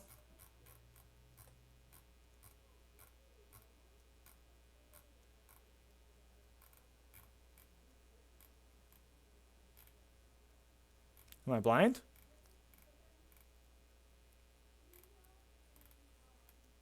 Cryptek Scarabs. Yeah, they're fast attack. That's too bad. Yeah, I think I would have liked to see them be troops. But you're basically having to pick between Warriors and Immortals. I mean, mostly the time you would probably want Warriors, right? Just because the survivability is so important. Being able to take 20 blobs is good. And Immortals they're fine, I guess. But they are like 16 points a model, which is kind of expensive. Moving to Elites, Hexmark Destroyer is the new guy with all the pistols, who's gonna give the Genestealer Cult guy a run for his money. The Calormorph. He's got 6 Enmitic Disintegrator pistols at -1 for 6 strength. It is a destroyer. It is not a Locust Destroyer, however. It's a Hexmark Destroyer, so you cannot reroll wounds on this guy, unfortunately. He does reroll his own attack hit rolls of 1 on a 2+ skill, which is good. If he's got the Destroyer Lord next to him, he can roll his wound rolls as well. This guy's just going to be in here to just absolutely like burn down some infantry, I think. I don't think that the damage profile is good enough for him to reliably kill characters, even though does he ignore Lookout, sir? He ignores hit rolls, modifiers, and not benefit from cover. He does not look like he ignores Lookout, sir. I thought that was sort of the point, but I guess he's just going to shoot a bunch of strength 6 gunshots at somebody. He has dimensional translocation, so he can jump down on the table and perform actions, which is nice. The damage output's pretty reasonable, I think, for a bunch of strength 6 guns, but I don't think it's nothing to write home about. It's potentially 12 shots at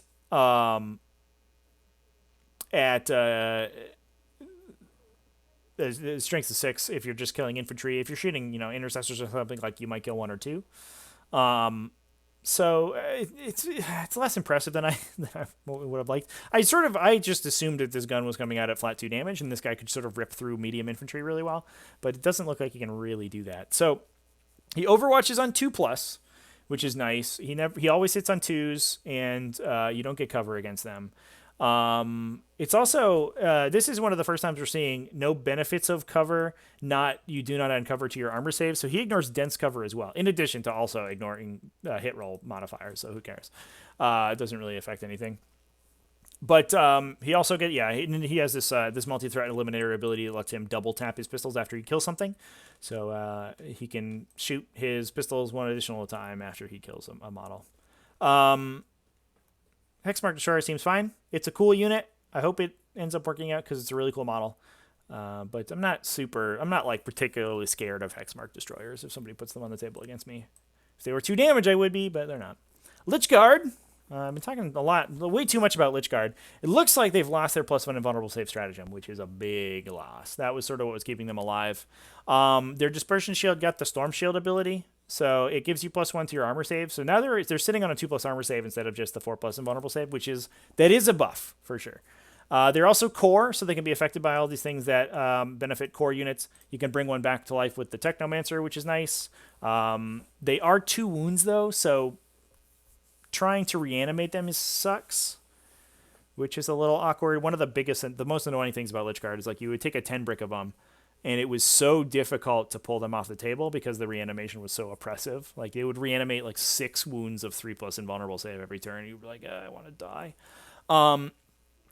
With their sword, they're coming in at strength 6. You can pump that up to strength 8 between dispersion fields and one of the other abilities. I think like Illuminor Ceres's ability for +1 strength. If you end up rolling that, which is nice. Also +1 attacks is getting on those guys. And strength 8 is a good cutoff because you're coming in at wounding a toughness 4 on 2s and AP 3 punches through most armor saves. It does only 1 damage though, so that's too bad. And then that is expensive. You're coming in at like 25 to 30 points a model. But 3 or 4 attacks apiece. I don't know. It's okay. I would be looking at Lich Guard.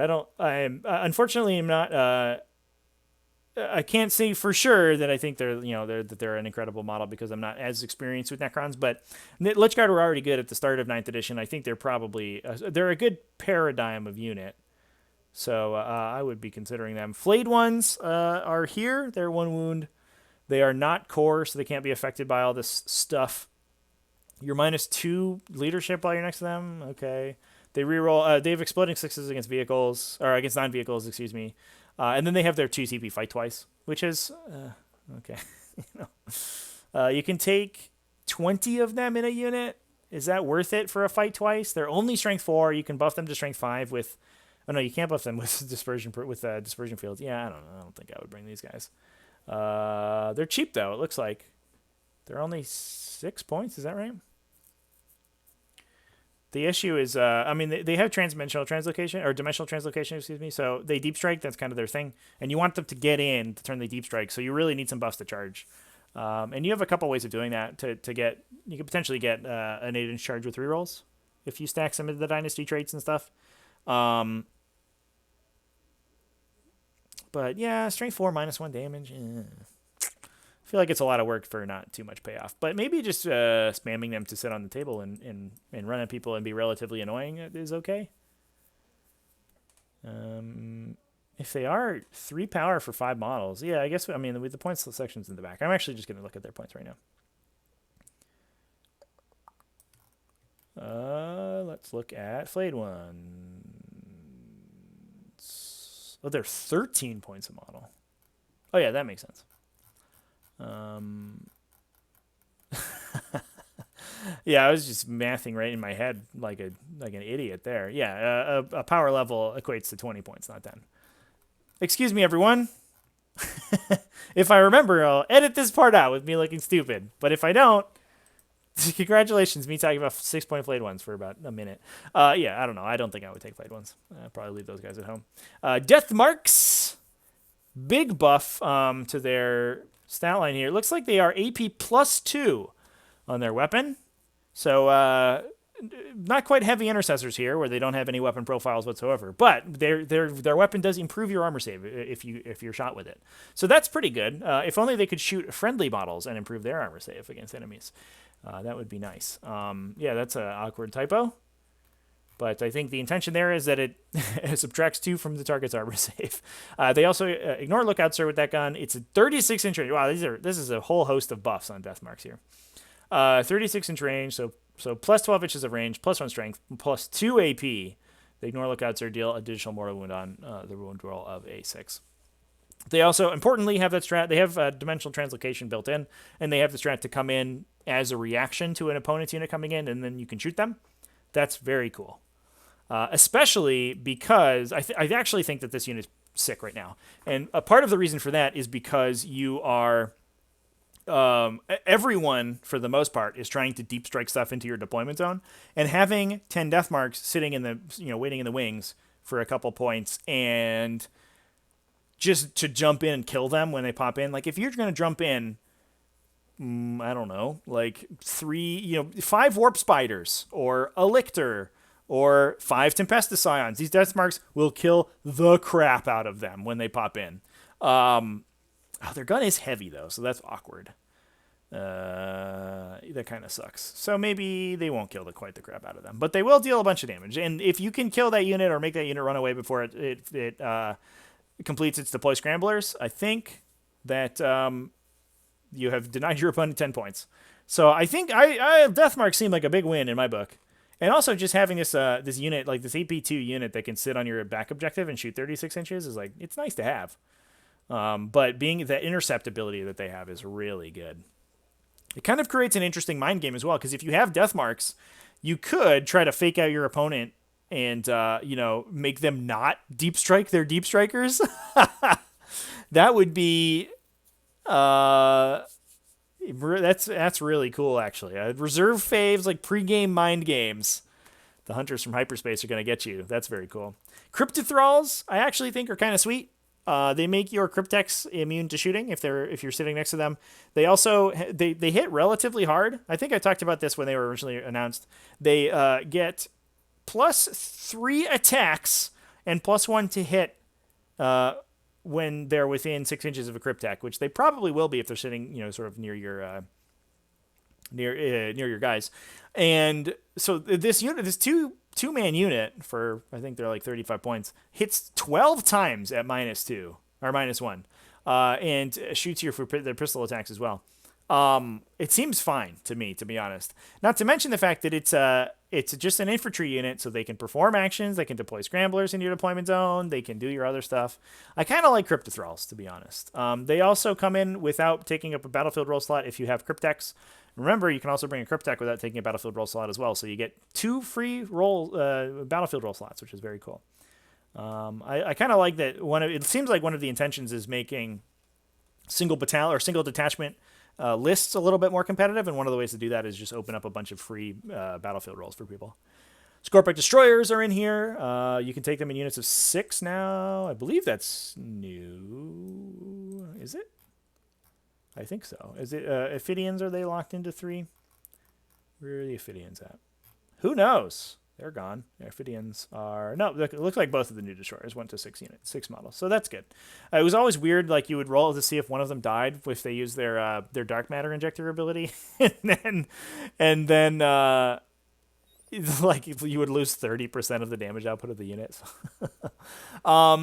People have been playing with these for a while. They hit hard in melee. That's what they do. They have 2 of them, or all but one of the unit has the Threshers, so they're 4 attacks base for 2 flat damage. One of them has the Reap Blade. The special weapon guy, as it were, has the double bladed sword, and that comes in for 3 attacks at 3 flat damage. Pretty good ability, pretty good unit. Their strength is kind of mediocre, strength 5 and 7, but winning on 5s for the most part. You cannot full reroll on these guys with extermination protocols. Pretty sad. But they do get to reroll 1s if you have the Scorpic Lord around, or any of the Destroyer Lords around. So I don't know. It feels to me like they don't quite hit hard enough to be worth it, but they might. And especially with the new reanimation rules, like you cannot heal them because they're not core. With Crypteks, they also reanimate really slowly. Thanks to the 3 wounds, it's a little bit awkward. The Plasmacite, I think they have is this guy going to be a separate unit, or does he go into places? Get a Plasmacite unit without taking up a detachment slot. Because this was a unit upgrade to the other destroyers. Looks like this is a little bit different. In unit coherency checks up to the moral phase if it's within 6 inches of any If it's not within 6 inches of any destroyer cult models, it is destroyed. Oh, interesting. So it's basically a unit upgrade. You have to keep it next to your destroyer cults, but it's not. It is still a separate unit. It's a beast, so it can't perform actions, which is too bad. But beasts can go through breachable terrain now, even though it flies, so it doesn't really matter. Well, it's within 3 inches of friendly destroyer cult unit. Enemy models cannot target it with ranged weapons, but you can punch it to death. It only has 1 wound, so it's not that hard. At the start of your charge phase or fight phase, you can select 1 friendly Dynasty cult, destroyer cult unit within 3. If you do, roll 1d6 on a... so it's the same thing. You get +1 strength and attacks to a destroyer cult unit. That's cool. So that'll affect both Ophidian. That'll affect all 3 destroyer abilities. And I think the Locust Destroyers still have a reasonable melee stat line. I think they have -1 to AP on their melee weapons. Oh, not anymore. Just kidding. They just punch you. All right. Well, that's fine. Yeah. So I mean, if you're buying melee destroyers, you're going to be buying this plasma sight. Like that's not. I don't think that's a particularly that's really throwing people off. You can also take more plasma sights than you have units, or you can just take an excess of plasma sights now. You only get 1 for freezies, but the rest of them you can. I mean, you can just take a whole boatload of the little guys. You can buff up. You can buff up characters with them now, which is different. So you can inject into the Scorpek Lords. You can inject into the Locust Lords. On a 1, they die, but you're +1 strength and attacks, and that big beefy Scorpek Lord is going to hit like a truck. What does that get his stat line to? That's oh, what have I done? Oh, I went to the bottom instead of the top.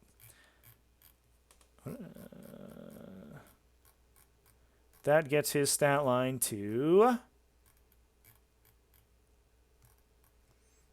strength 7 +2 strength, so strength 9, 5 base attacks, probably full rerolls to wound, or strength 7 and 6 and 7 attacks with the small weapons.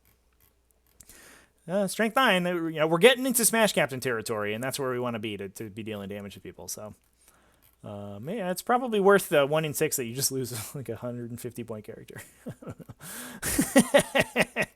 Yeah, maybe it's a little dicey, but I don't know. It's fun. Yeah. Yeah. Anyway, plasma sights. If you're taking melee Scorpeks, or melee destroyers, take those guys. Triarch Stalkers are here. They have quantum shielding also. They give you reroll 1s to hit if they shoot something and hit it with one of their weapons. Very nice. They're basically looks like they're mostly the same as they were. They do have a 2-shot focused beam gun, basically a missile launcher. Only 24-inch range though. And they can take a particle shredder or twin heavy Gauss cannon. Particle shredder, 8 shots for -1/2 damage to strength 6. That's a pretty reasonable stat line, to be honest. Or the heavy Gauss cannon kind of threads the needle, -3d3 damage, but only 6 shots. Gauss cannon seem pretty good for that guy. It seems like it would be a little expensive to kind of spam, especially they're 12 wounds with quantum shielding.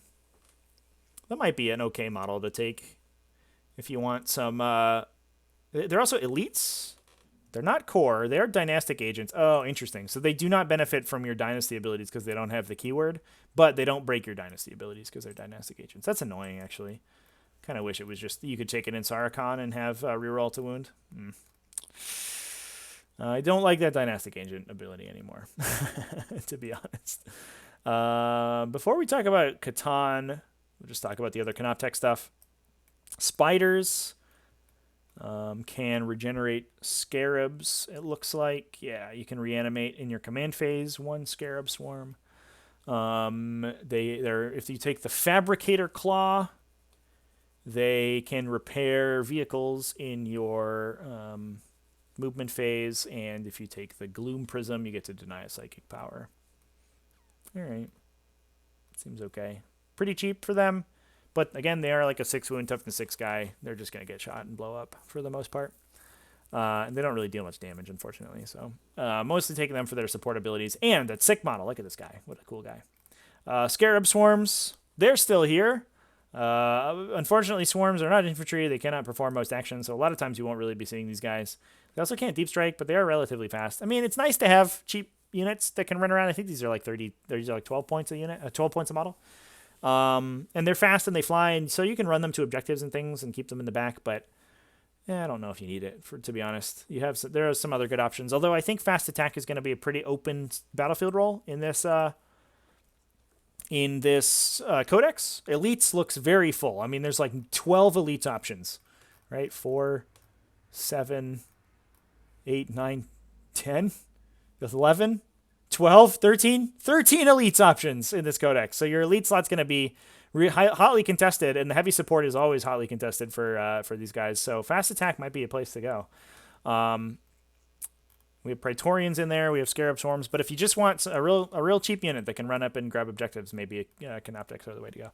Ophidian Destroyers. We talked about that a little bit about them when they were released. I don't really see these guys being super duper good. They do still have Threshers, so they come in strength 4. 4 attacks, potentially 5 if you infuse them with the little dude, the plasma sight. But and then obviously 10 move and -1 to be hit is pretty good, but only a 4+ save keeping them alive. They're going to get blasted as soon as they hit anything, really. And resilience being the name of the game in 9th edition means it's going to be a little bit awkward for them to get into places. But maybe it's okay. Maybe it's fine. I think they're a little bit cheaper than Scorpex, right? They're really competing directly with... Oh, no, they're the same as Scorpex. So they're a little bit faster than Scorpex, but they're much easier to kill. And they don't hit quite as hard because they... Oh, no, they have a reblade as well. So that's interesting. Yeah, I don't know. They get more attacks because they also have this claw attack as well. So they'll get 4 with the Threshers and 2 with the claws, but at lower strength. And they deep strike innately. Yeah, maybe they are competitive with Scorpex. The strength is really what's killing me, though. You know, strength 4 is like, ugh. Or strength. Once you get to strength 5, you're talking. You know, we're in the discussion, but you have to have that plasma sight with them, so it has to be keeping up with them. So I don't know. I think a lot of times that plasma sight's gonna like advance to infuse a unit, and then they're gonna charge outside of 6 inches, and then you take coherency checks and it dies. I wish that feels sort of like a bizarre mechanic. I kind of wish that was a little cleaner. Like, instead of being destroyed, maybe it just moves towards them or something. Like, that would be cool, but I don't know. You can keep it next to like a destroyer lord and it doesn't die. That's something, but it's a little awkward. Triarch Praetorians also in fast attack, interestingly, because they have those teleport backpacks. I think they fly. They, unfortunately, no invulnerable save on them, though. So they're very expensive. Looks like we're coming in around 30 points a model, 24 points a model. And they have a Particle Caster and a Void Blade. They make 4 attacks at my AP3 at strength 5. That's fine. And then the Particle Caster for a 2-shot pistol attack. One guy gets the big 2 damage gun. Yeah, I don't know. Flying infantry is always nice. Is always good to have, but they seem expensive.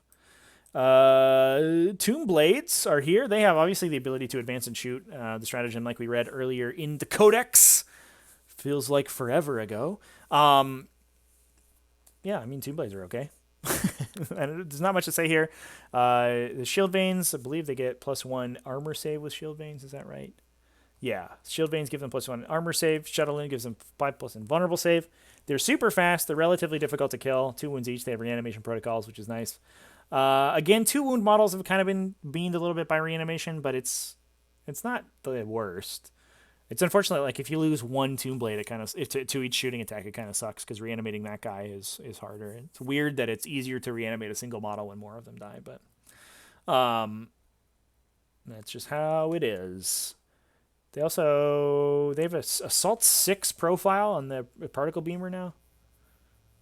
That's pretty okay, but I think the Gauss Blasters is kind of where you want to be right now. The Tesla Carbine hitting on unmodified is pretty bad, I think, but Gauss Blasters shooting for 4 shots should be -2 is pretty solid. Cryptek Wraiths, kind of a big deal currently in 8th edition, but 9th edition, I think it looks like they might have been hit a little bit. Now, there are a bunch of Cryptek specific abilities that we've kind of glossed over that will affect them. They can take some guns in there, and then mostly they can have whip coils, which are double their attacks. So they're -1 innately, strength 4 with double attacks. Let's take a look at what they started at. Canoptic Wraiths in 8th edition came in. Yeah, they lost 2 points of strength. They also had a 3+ invulnerable save all the time. They went down to a 4+ invulnerable save. When they move, they ignore terrain features because they phase through them, which is cool. Man, strength 4 versus strength 6 is such a big swing, though. Gosh, they did get +1 attack, so their whip coils are a lot better, to be honest, because they get 8 attacks apiece. Versus previously the whip coils just let them fight after they died, which didn't really matter. Or they were -2 damage. Oh, but their claws are +2 strength. Oh, never mind. Ignore me. So they just lost an invulnerable save, and they're not base strength 6 when they swing at the whip coil. So they can either just crush people, just crush hordes of models in melee with the whip coils. They're only one damage, but it seems like, I mean, the idea there is that they are just a thresher, right? Each model is attacking 8 times. If you have a unit of 6, they attack 48 times. Only weapon skill 4, though, rather than weapon skill 3. Ew, that's big. That's a big deal. Yeah, I don't know. It doesn't really feel like these guys are really worth it now. Only a 4+ invulnerable save, whereas kind of the draw was a 3+ invulnerable save, so that they were very difficult to get rid of, and they would hit relatively hard. Yeah. The extra damage is okay. Like, an extra attack is pretty good, but an extra attack is not worth -1 to hit, I don't think, in this case. Yeah. How far the mighty have fallen. Looks like they're a little cheaper, though, although their weapons might cost. Let's take a look at their points value. They were 45 points in 8th. Fast attack, Canoptic Wraiths, 35 with +5 or plus... Oh, only if you take a gun. So they are cheaper. By 10 points a model. That's actually pretty reasonable. I think you could make... There's an argument to be made for Wraiths. And some of this stuff... We'll have to go through and reread the cryptek abilities that will buff them. I think there was some Arcana that would help them out. Yeah. Yeah, Technomancers could potentially reanimate them. You could also reanimate Destroyer Cults. This is the ability I was talking about. That's only 20 points, too. So you could potentially be bringing them back to life. And then I think there's a sub-faction trait for +1 move, right? I'm sure there's some other stuff in here that I'm not thinking about. Oh, yeah, they get the Heroic Intervention strat that Canopteks have.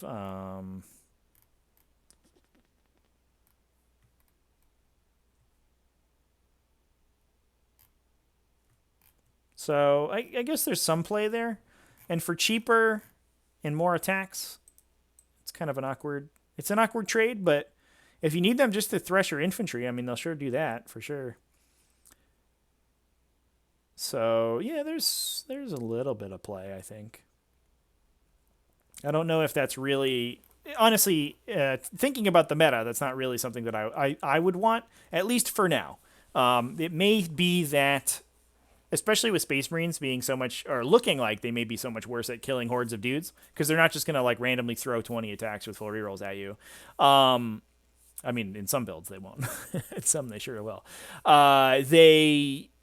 Hordes may be good again, and in that case, having 8 attacks on a unit with a high toughness and an invulnerable save might be the way to go.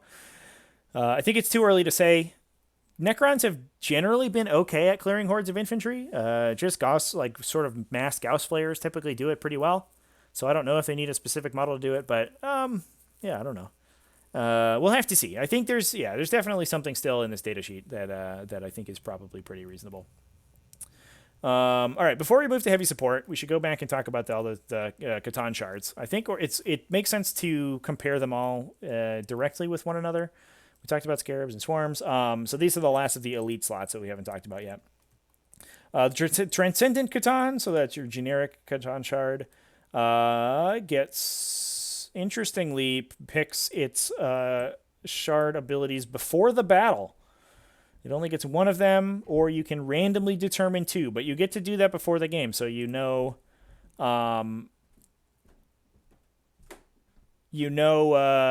what your opponent is playing before that happens. That's really interesting. I hope more codexes get before the battle abilities baked in, so that there's not this question about mustering an army stuff. What happens when you muster an army specifically. They never get Lookout Sir, and they never get a Relic or Warlord traits. Do the other Catan shards have that? That's interesting. Yep. Wow, okay.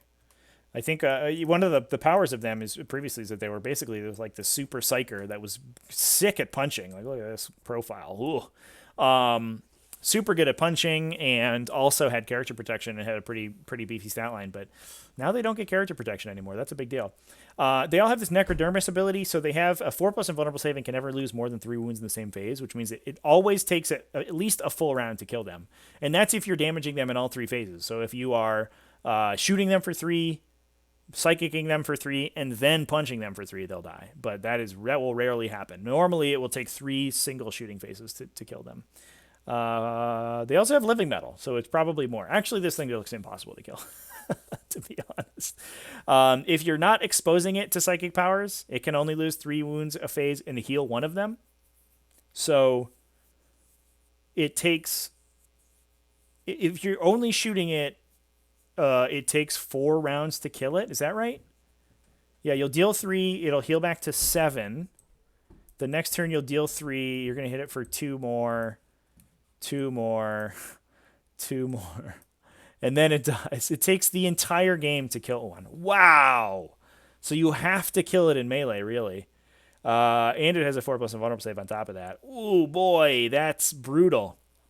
That's brutal. R.I.P. Tau, I guess. Sorry, what are you going to do against that? They also, they can explode, and they get these cool abilities. Now, how many do you cast?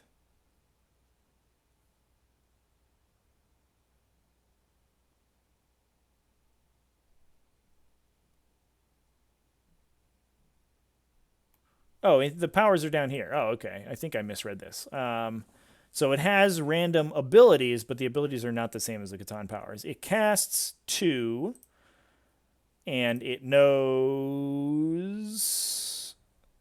No, it knows 2. And it can cast 1. Okay. But if it gets the Cosmic Tyrant ability, it can cast 2. This one, you get Transhuman Physiology, 3+ armor save. That doesn't matter. You can teleport it. Okay. It probably is not going to be very good either. +1 strength and attacks. Okay. Solid. Or Writhing Worldscape. Roll d6 at the start of your movement phase. Each enemy unit in engagement range on 4+ take a mortal wound in addition. Every time when it declares a charge, enemies are -2 to charge. Okay. So I think, honestly, it feels to me like you just audible into Cosmic Tyrant, and then you just cast both of your powers every turn. That seems pretty good. And you just deal 1 billion mortal wounds. But you get to pick that every game. So potentially you could use it to really screw opponents' charges if they're playing very aggressively. I don't know. That's cool. Sick. I'm in. Tristan Satan. Seems good. The character ones, I think, are where it's at, though, for the most part. Talk about the Deceiver first. He's got his Grand Illusion. It's always been a pretty big mainstay of the Necron army. At the start of the first battle round, you can select 3 Necron units, remove them from the battlefield, set them up wholly within your deployment zone. It used to be that was 12 inches away from enemies and you couldn't charge turn 1. So occasionally you would go first and then just absolutely shoot your opponent to death by putting 3 Doomsday Arcs in front of them or something. It has to be in your deployment zone now. You could drop them back into strategic reserve, but this does mean that you can deploy relatively aggressively and then pull your units back, or vice versa, depending on who goes first, which is very nice. So that's still a relevant ability to have. We should also mention that this guy knows the leadership ability to deal mortal wounds to people. He's also got flat 3 damage on his weapons instead of d6, which is interesting. He's -1 to be hit. He has a Necrodermis ability. He could explode, and he has the same Enslaved Star God. So he knows Cosmic Insanity and 1 other power. He can use 2 powers. You also, interestingly, cannot advance and use powers, which is odd. So a little bit worse than psychic powers in that respect. Cool. So knows 2, casts 2. Very good. And then has that Grand Illusion. Nightbringer was garbage in 9th edition. The profile for this guy was absolutely atrocious. It was just crazy. Looks a little bit more powerful now. He's got the Necrodermis ability. He's got Enslaved Paragon. Drain life when he makes a melee attack allocated to an enemy model. You cannot use any rules to ignore wounds. So Nightbringers are good at killing other Nightbringers, which is pretty funny.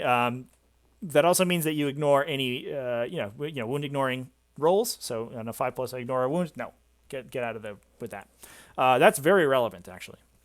Because a lot of those are because resilience is so important, a lot of those are really, really powerful right now. And so getting rid of those is a big deal. It also means that it's not stopped by reanimation protocols. So that is a difference between reanimation protocols and just having a 5+ ignore. Another difference, I should say. It knows Gaze of Death, which is the 4+ to deal D3 mortal wounds and then 1 other power. And it casts 2 if it does not advance. Very good. In melee, it's 6 attacks, strength 7. It hits on 2s, and it can double its attacks, so 12 attacks at -3, or an entropic blow for 6 attacks, strength 14, d6 damage, cannot make invulnerable saving throws against it. That is a solid melee profile, especially on a model with that Necrodermis ability to be very difficult to kill. That seems pretty good. Pretty good for sure. Void Dragon is the new guy, the new kid on the block, and the new cool model that everyone's excited about. Look at this cool. Let's look at this cool guy. What a coolie. Yeah, we'll talk about him. I think this data sheet has been spoiled previously, but I haven't really had a chance to talk about it before. So you know, the Voltaic Storm, which is like the weird one where it doubles or it halves your wounds on your damage profile if you're a vehicle. It's okay. And then he knows one other one. So his Catan powers are probably the worst out of all 3 of these guys.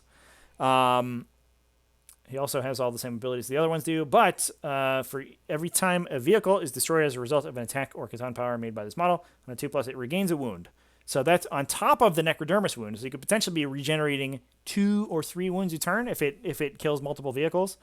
I don't know if there's any archetypes that really use vehicles too often, so you probably only get 1 wound off of that per game, so it's not that big of a deal. But he does have some pretty intense melee profiles here. Makes d6 additional attacks at strength 6 -2 for 1 damage.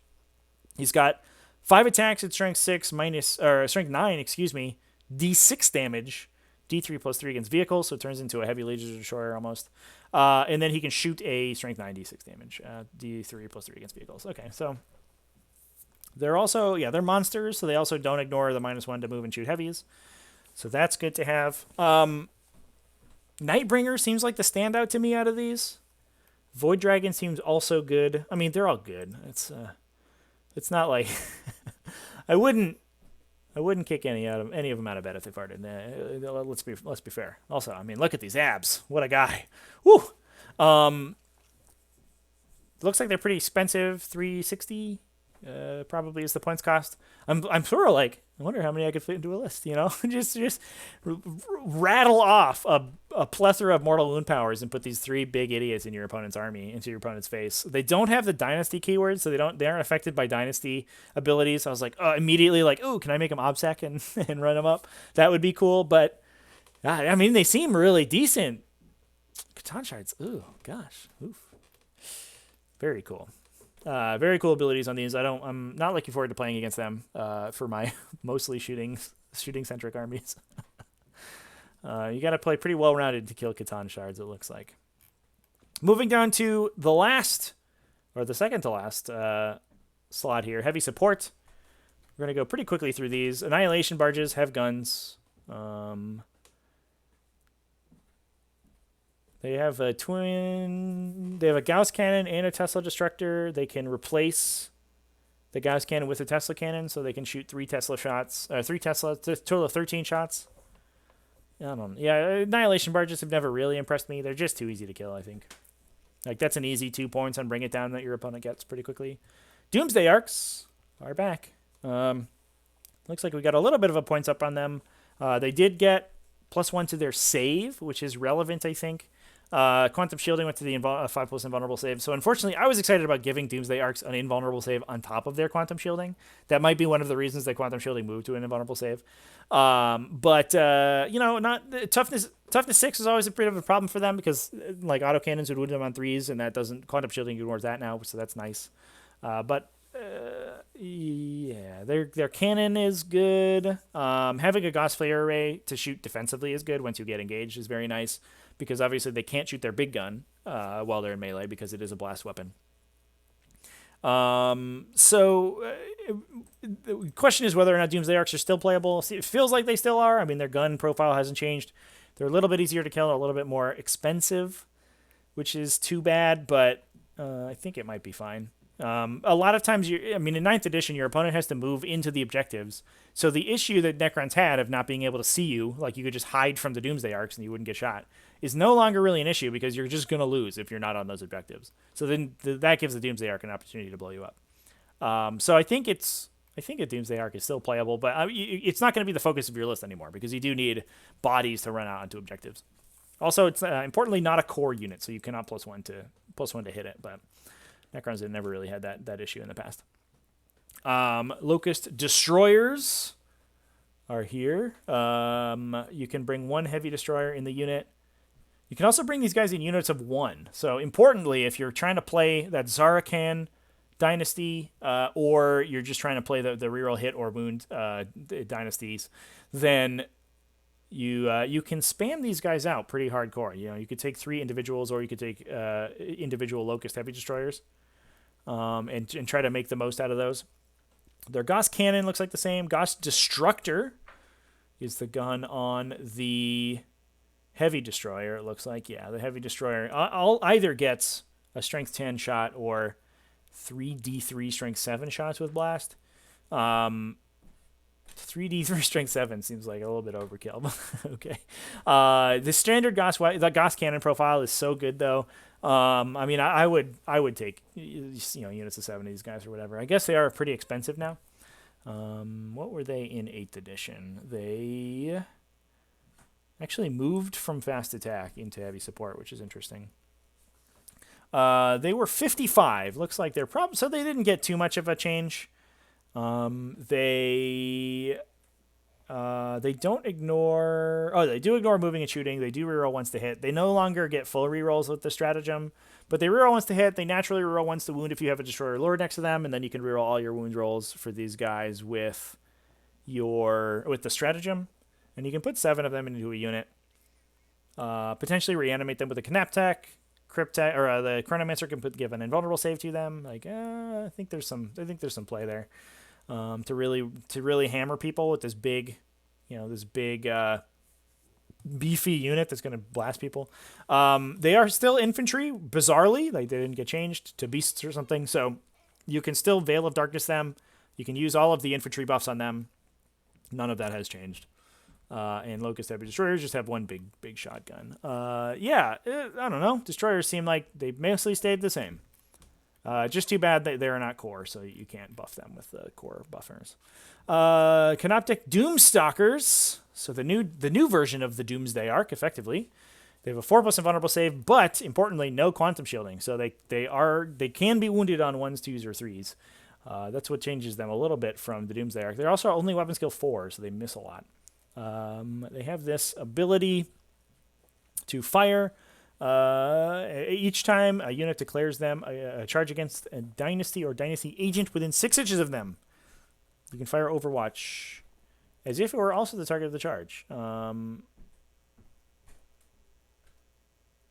That's pretty good. And every time it shoots with the big cannon profile. That's an interesting ability to have on a unit. You can have it sort of friendly Overwatch every turn, and also you can do it multiple times because it's not a stratagem at that point. So you can blast away with this thing. It's not going to hit very often, but if you have one of those rerolls on it, it could potentially. It's 12 wounds with no quantum shielding though. It's like kind of a little scary. And it degrades pretty quickly. Once you get down to 6, it only hits its gun on 5s, which is like, well. I think, yeah, putting a weapon skill 4 on or ballistic skill 4 on. Oh no, excuse me. It doesn't degrade as a ballistic skill. That's my bad. It just degrades its melee profile, which doesn't really matter. So okay, well that's something. At least its profile is a little bit more consistent than the Doomsday Arc. Although you do have that stratagem to operate at top profile now, so I don't know how much that's gonna matter. You just spend some of your many CP to make the Doomsday Arc shoot normally, and it is much easier to kill. And its base level is worse. Its baseline is worse. I guess it's an invulnerable save actually is a 4+ all the time, so you don't have to reinforce the quantum shielding to get to a 4+. But you lose the flare array. Yeah, I don't know. It's actually an interesting discussion between this thing and a Doomsday Arc. Ghost Arc using dedicated transport. Now, let's talk about Doomsides first. The other mainstay of 8th edition Necrons. See how they have survived. Their gun went to D3 plus 3 damage instead of a D6, which is, thank goodness. The D6 sucked. It was also a D3 shotgun, so it was a D3 shotgun for D6 damage. Like, sometimes it would just do nothing. But at least there's a baseline here for it, which is pretty good. And it has all of the normal flyer rules. Nothing really too exciting going on here. Probably still a pretty good unit. Just got a straight buff, it looks like. Maybe a little bit more expensive now. Doom Scythe was 170, so yeah, a little bit of a buff, but that's to be expected. Night Scythe is a flyer that you used to be able to drop dudes out of it. It doesn't do that anymore. Oh yeah, it's in the transport here. There's a transport capacity of 20. That's interesting. It used to be that you would use a special. There was a special mechanic for Necron reinforcements because they would outflank if their transports were destroyed before they got out. But I guess you just normal disembark now. So that's actually just fine. So you could put 20 Necron warriors in this thing. That's not too bad. It has a 10-shot Tesla gun. Also not too bad. I don't know. This thing's probably playable. Ghost Arc is here. Ghost Arc used to double reanimate. Now it just repairs D3, and then there's the stratagem to turn that into D6 if you want to. And it holds 10 warriors. Only warriors. Not immortals, right? Its usefulness as a transport. Yeah, immortals don't have a warrior keyword. Yeah, its usefulness as a transport seems a little dubious at best. But it does have 10 Gauss flares on it. Yeah, I don't know if you really want a Ghost Arc.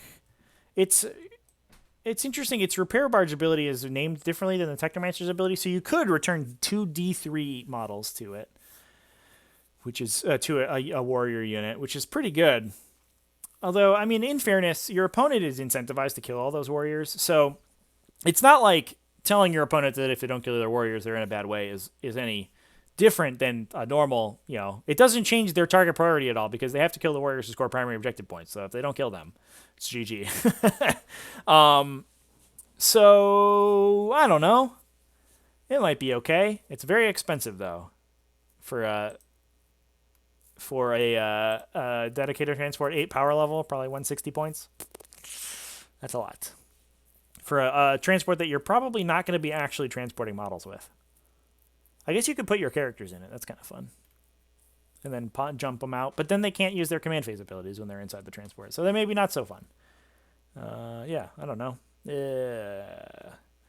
It seems like they're trying to make a list here. If it repaired every warrior unit within 6 inches for D3, I think we'd be talking.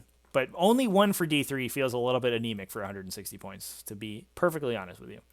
Lords of War, obviously a bunch of stuff in here to talk about. So we're going to get into this stuff. This is craziness over here. Obelisks, monoliths, tesseract vaults. Monoliths moving to Lords of War rather than heavy support. That's a big deal, everybody. Real talk, let's talk about the monolith profile in 8th edition, because holy crap, was it garbage. Is it still garbage? It looks... no, it's a little bit better. For 270 points in 8th edition, everyone, you got 20 wounds. It's tough to say, great, sounds good. Only a 3+ save, no invulnerable save. Oh my god. I played against a monolith in one game right after Space Marines came out, and I was playing a Repulsor Executioner, and one activation of the Repulsor Executioner totaled the monolith, full to dead. I was like, what is this garbage pile that's on the table for 300 points? Get this thing out of here. Interestingly, it has, it can, in 8th edition, it could bring out units. It could deep strike and then also bring, disembark units in the same turn, and they could come out within 9 inches of you, which is not something that you could do previously. Or actually, it would be a little bit closer than it was normally, because it would come out 12 inches, and then you could set up the units normally, so they would set up at like 8 inches basically. So it could actually get you a little bit faster of a charge if you wanted to charge into melee, but it didn't really make that much of a difference. Now it just has a normal deep strike roll, it looks like. You can set up within 9 inches away from enemies. If it remains stationary, then it can summon a unit. You can select one core unit that is in strategic reserve, put it within 3. Okay. So it basically can do the same thing if you have already spent CP to put models in strategic reserve. So it costs you CP, but you can drop stuff within 9 inches of enemies, which is a big deal. Which, yeah, especially for stuff like Gauss Reapers, which are a little bit short ranged, you're probably going to be you're going to be happy to have that ability on your side. So the monolith itself, it has 4 Gust Flux Arcs, the Portal of Exile, and the Particle Whip. The Particle Whip hits for D6, Strength 12, flat 3 damage, -3 blast. So that is a pretty decent shot. The Flux Arcs are a little sad, though. Rapid Fire 3, so potentially 24 shots is Strength 5, AP2. Nah. You can also replace them with Death Rays. Yeah! That's what I'm talking about. Let's get those Death Rays going. 24-inch, heavy 1, strength 9, D3 plus 3 damage. So a lot more focused fire. So this thing can come out and deal some really significant damage in shooting. With, probably 7 string, big hits on you. And its melee profile automatically hits 6 times for strength 8 -3 flat 3 damage. Oh boy. Because it shoots, the portal shoots at you. Pew, pew, pew. I kind of wish that was like a pistol gun that could shoot when it came in. That would be cool. But for it has living metal, so it heals. No invulnerable saves still on this thing. And it's Titanic and 24 wounds. Yeah. So honestly, this profile is better than the 8th edition profile. But man, I don't think I would take this thing, unfortunately. Big issue that needs to be addressed is the 24 wounds profiles in 8th edition, or 9th edition, excuse me, because the obscuring keyword doesn't protect them. So a lot of things like ruins and things, you'll be able to just shoot through windows like directly across the table, and it just blasts them. Really sucks. It's like sometimes you could hide behind obscuring terrain, target a Titanic unit through a window, and they are not able to return fire into you. So if you like have a unit of Eradicators or Devastators or something, like you just get endless attacks into this thing without it being able to do anything back. 24 wounds is a real detriment in the current version of the game. So unfortunately, Monolith, I think I'm gonna have to give you a thumbs down. Although I do think this profile, we're going up in the world. It's Particle Whip. It bizarrely got a little bit of a nerf. It used to be flat 6 shots. Now it's D6, but it does more damage, so that's nice. Tesseract Vault is here. Knows powers of the Satan equal to its remaining wounds, and it knows 4, casts 3 at the start. That is a lot of mortal wound damage output. Again, it is a big model. But it has 4 Tesla spheres, so a total of 16 shots with exploding 6 to strength 7. So the guns, I mean, they're fine. They're not that much damage, though. Big thing is this the 3 powers that it casts. And as we saw, the Tesseract Vault does additional damage for the most part with those powers as well, because it gets +1 to cast them, or it does flat 3 instead of D3 damage. So the Tesseract Vault, I think it was okay in 8th Ed. Feels okay in 9th Ed too. The damage is a lot. It's hard to kill. It has a 4+ invulnerable save, a 2+ armor save, 30 wounds at toughness 8, or only toughness 7, excuse me. So it's like a knight. It's like a knight plus to kill, basically, and it's going to be throwing out a whole boatload of mortal wounds, just a bunch of mortal wounds to people. Obelisk, 4 Tesla spheres. Yeah, this. What is this doing? What are you bringing? What are you bringing an obelisk for? Like, I have to know. You know, it's if it stands still with its 24-inch range guns, it's they get 2 damage. I guess plus two shots, +1 strength, +1 damage. All right. I mean, I'll just eat it sometimes. Like, it is toughness 8. Doesn't have a 4+ invulnerable save though. Yeah, I don't know. Leave the obelisk at home. That thing's not going to do anything. Just take Doomsday Arcs. All right, the big one that everybody I think wants to talk about is the Silent King, right? So we're going to save the best for last, and we're going to talk about these weird terrain pieces first. Convergence of Dominion. So this is a new battlefield, or the new battlefield fortification for Necrons. What do we got? So I think we can teleport stuff inside them. Is that right? I did read the preview for this, but I haven't didn't read through the entire data sheet. Well, there are any Star Steel units from your army on the battlefield. Cryptek units can perform a special action. Ooh, cool. We have what do you call it? Non-scenario, non-mission actions, non-secondary actions. That's sick. At the end of your movement phase, one friendly Cryptek unit within 3 inches of a Star Steel can perform the action. If it's completed at the end of your turn, excuse me. So it's a 1-round action or a 1-turn action, which is good. You get to redeploy one of the Star Steel units at the reinforcement step of your next movement phase. That is a very cool and flavorful ability. So you get 3 of them automatically for 6 power levels. So they're only about 40 points a pop. They have a strength 4 flat 3 damage gun.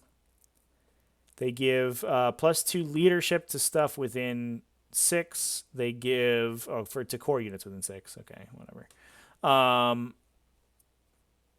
They also count for command protocols, and they have set up within 12 inches of each other. Okay, so unfortunately their gun's not very good. They are difficult to kill, and the ability to deploy them around the table is very cool. So you put 12 of them, 3 of them within 12 inches of your deployment zone, right? Set up wholly within 12 inches of another one from the unit. Yeah, just inside your deployment zone, normally it looks like. And outside 3 inches of other terrain pieces. It looks like they're relatively small. Yeah, they're probably only about 4 inches wide, or maybe 3 inches wide, I would imagine. So you'll be able to find places to put these things. When you reset them up, I wonder if you're going to be able to redeploy them within 3 inches of other terrain. Let's see if I can find that ruling. That would be an interesting thing to note.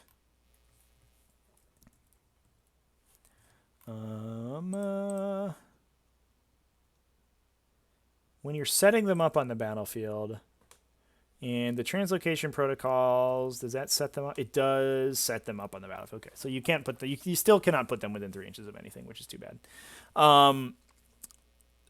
But you can. I mean, they'll stand still, they'll shoot something, and then the next turn they redeploy. So they don't. Again, it's another redeployment ability that doesn't lose them around a shooting. You just have to declare it a turn ahead, so your opponent knows that one of them's coming.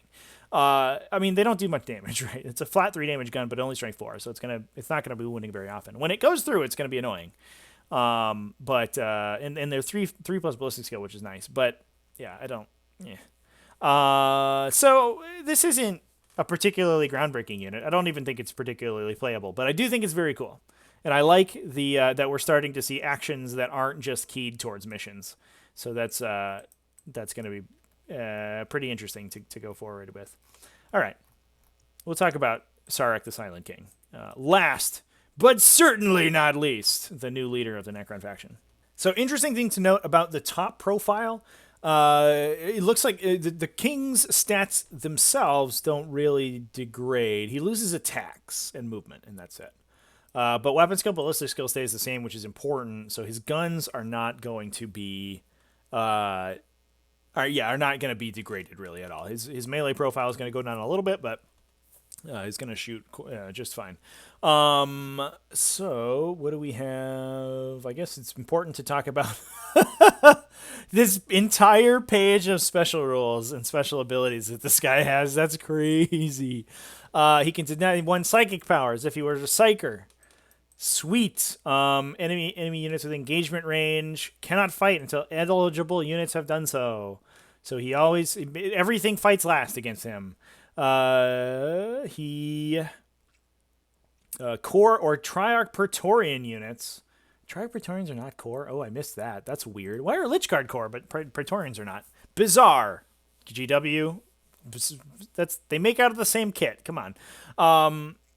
While they're within 6 inches, they can reroll all hit rolls. Sick. We're doing it. And this is so it looks like the unit is 3 models, but they only reroll. It's important to note they only reroll while they're within 6 inches of the Silent King or the Cyrek himself, not the unit. If it's at the Silent King, then it would be the entire unit. But it's because it says Cyrek, it means just the guy on the throne. While a core unit is within 6 inches, they reroll the wound roll. Oh boy. Oh my god. And this is just melee? Melee. Okay. So they reroll hits. They reroll hits in shooting. Weird that they don't reroll melee attack rolls. And they reroll wounds in melee. Okay. So if you're just dumping a bunch of Necron warriors in front of this guy, man, do they hit hard. Ooh boy. Don't forget, you're also playing Saracon, so you get a free wound reroll on top of that as well. So not that matters a great deal, but it's it adds a little bit. You're not superseding, except in the melee phase, but you're not superseding that with the guns. You also get +1 move for core and Triarch Praetorians. You get My Will Be Done for core and Triarch Praetorians. It's also interesting to note that he's a Zaracon, but he is also a dynastic agent, and all of his abilities affect generic Necrons, not Dynasty keyworded. So he can buff anything, and he can go into any detachment. He just gets extra buffs if he's in he gets the Saracon Dynasty codes if he is in a Saracon detachment. So that's important to think about. You don't have to play Saracon if you're playing him. So he has My Will Be Done. He has Pharaon, so he can My Will Be Done twice. He has Voice of the Triarch at the start of any battle round. If he's on the battlefield, you can alter your command protocols. The command protocol you did not assign to any battle rounds before the battle becomes active for that battle round instead of the one you assigned to it. How does that combo with the thing that lets you assign a thing twice? That is a relic, or the relics. Command Wave Amplifier.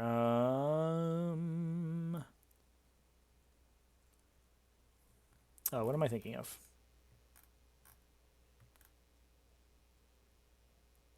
So excuse me. A Triarch's Will. You can select 4 instead of 5. One of those command protocols can be assigned to 2 battle rounds. That's weird. But this is I guess it seems like the implication is that you would pick one of those to swap in.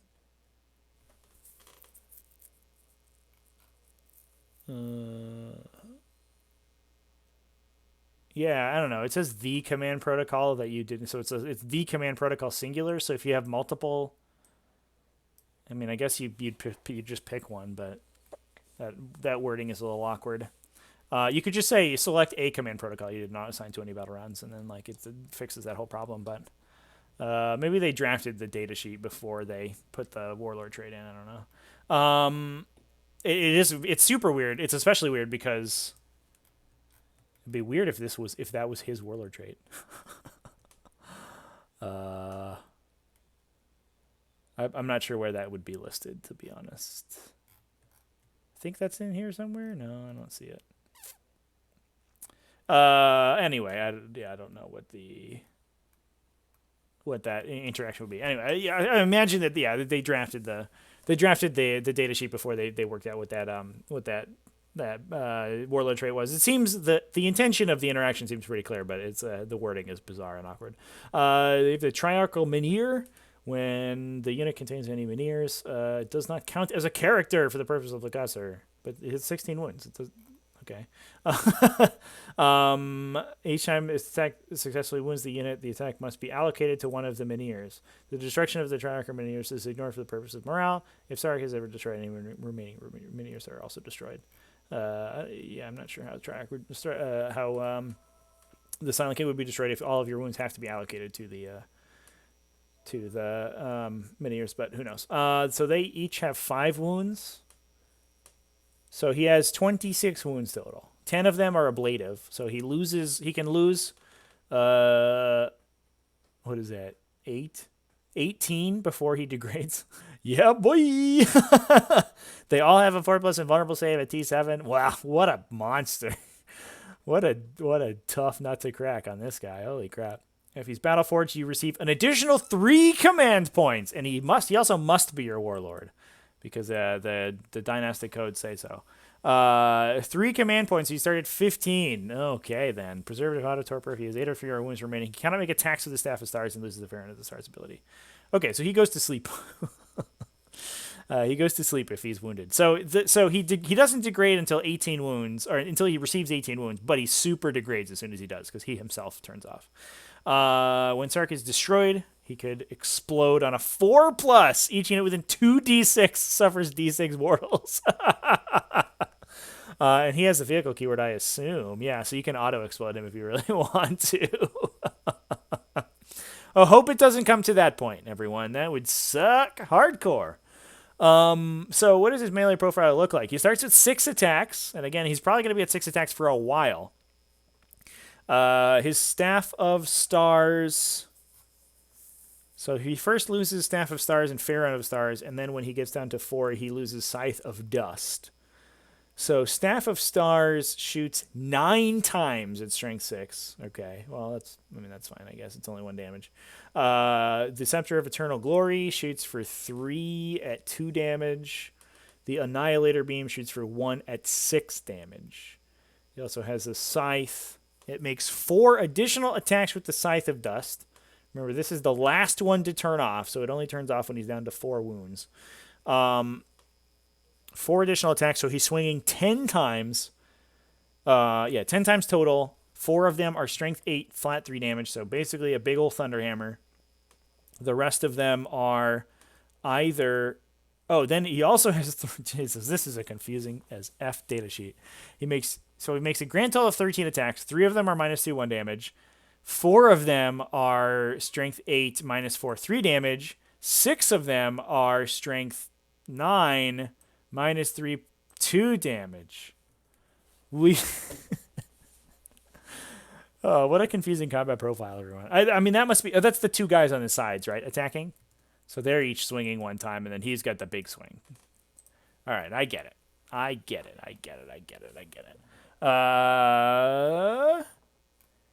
I mean, I'm gonna be real with y'all. Silent King seems like a meme to me. I mean, it's just like it's an unkillable god of a unit.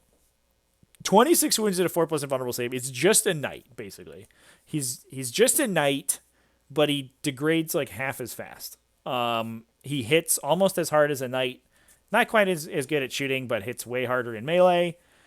He gives this enormous command roll buff. I mean, there's a lot of like knight equivalents in this. I think it feels to me.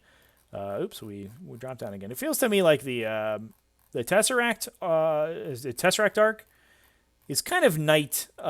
Is a knight equivalent, right? It's got a 4+ invulnerable save, toughness 7. So both the Tesseract Arc, Tesseract Vault, and the Silent King, both T7 4+ invulnerable saves. So it's a little bit easier to hit than sort of a knight equivalent. But on the flip side, it's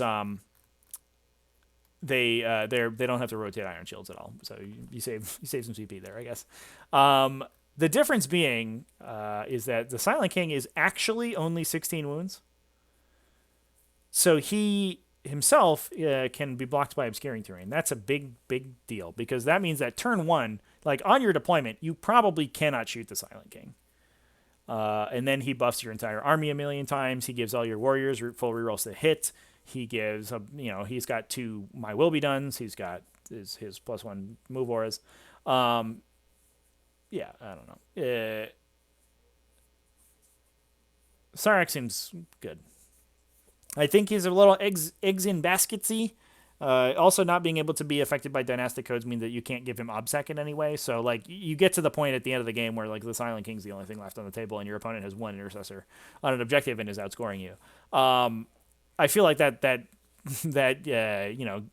game flow is going to happen a lot. Also, you run into the issue as well. This is like sort of the Gilliman problem, where you spend like 450 points. How many points does Sarek? Let's take a look here.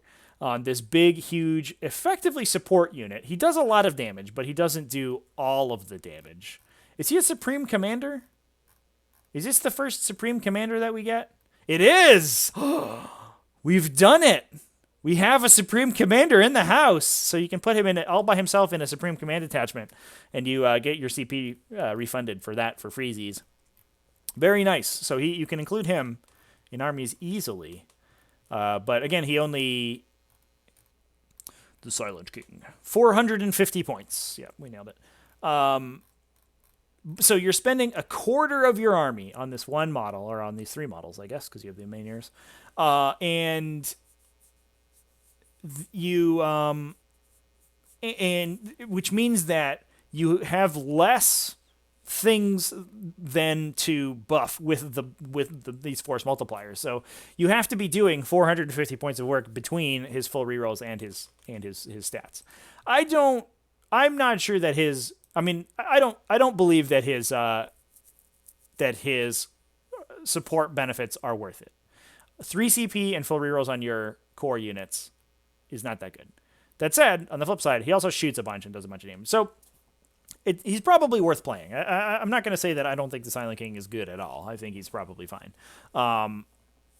Just having a big thing that's impossible to kill that you can anchor your game plan with is good. It's good to have. He's not very fast, which is a problem. So I wish he was like move 12. That would make me feel a little bit better about him. But I think it's fine. Move 8 is usually move 8 with fly. Yeah, move 8 with fly is pretty good, to be honest. So I don't know. Play the Silent King. He's probably okay. Seems like you would wanted to play him with a bunch of warriors and get like huge rerolls to hit. That seems good. Do you also can Lichguard make him untargetable? Actually, infantry nobles. No, they cannot make him untargetable. But they're also core, so they'll benefit from his abilities too. So, if you're playing sort of the warrior spam, it seems like Sarek as the guy to follow up with them, against them is a big deal. Also, incidentally, it's interesting he doesn't have the Tyrannid keyword because apparently, according to the internet, he made the Tyrannids, which is. Sure, man, you got it, buddy. So I think that's going to be it. So we can talk about some points costs. I'm not going to talk about all the weapons and things that changed. I think a couple things got adjusted here or there. We've covered a bunch of them in the data sheets. Any particularly important points values? Warriors, they didn't go down, but they didn't get buffed they didn't increase very much in their points cost. I think they're 13 points a model for warriors.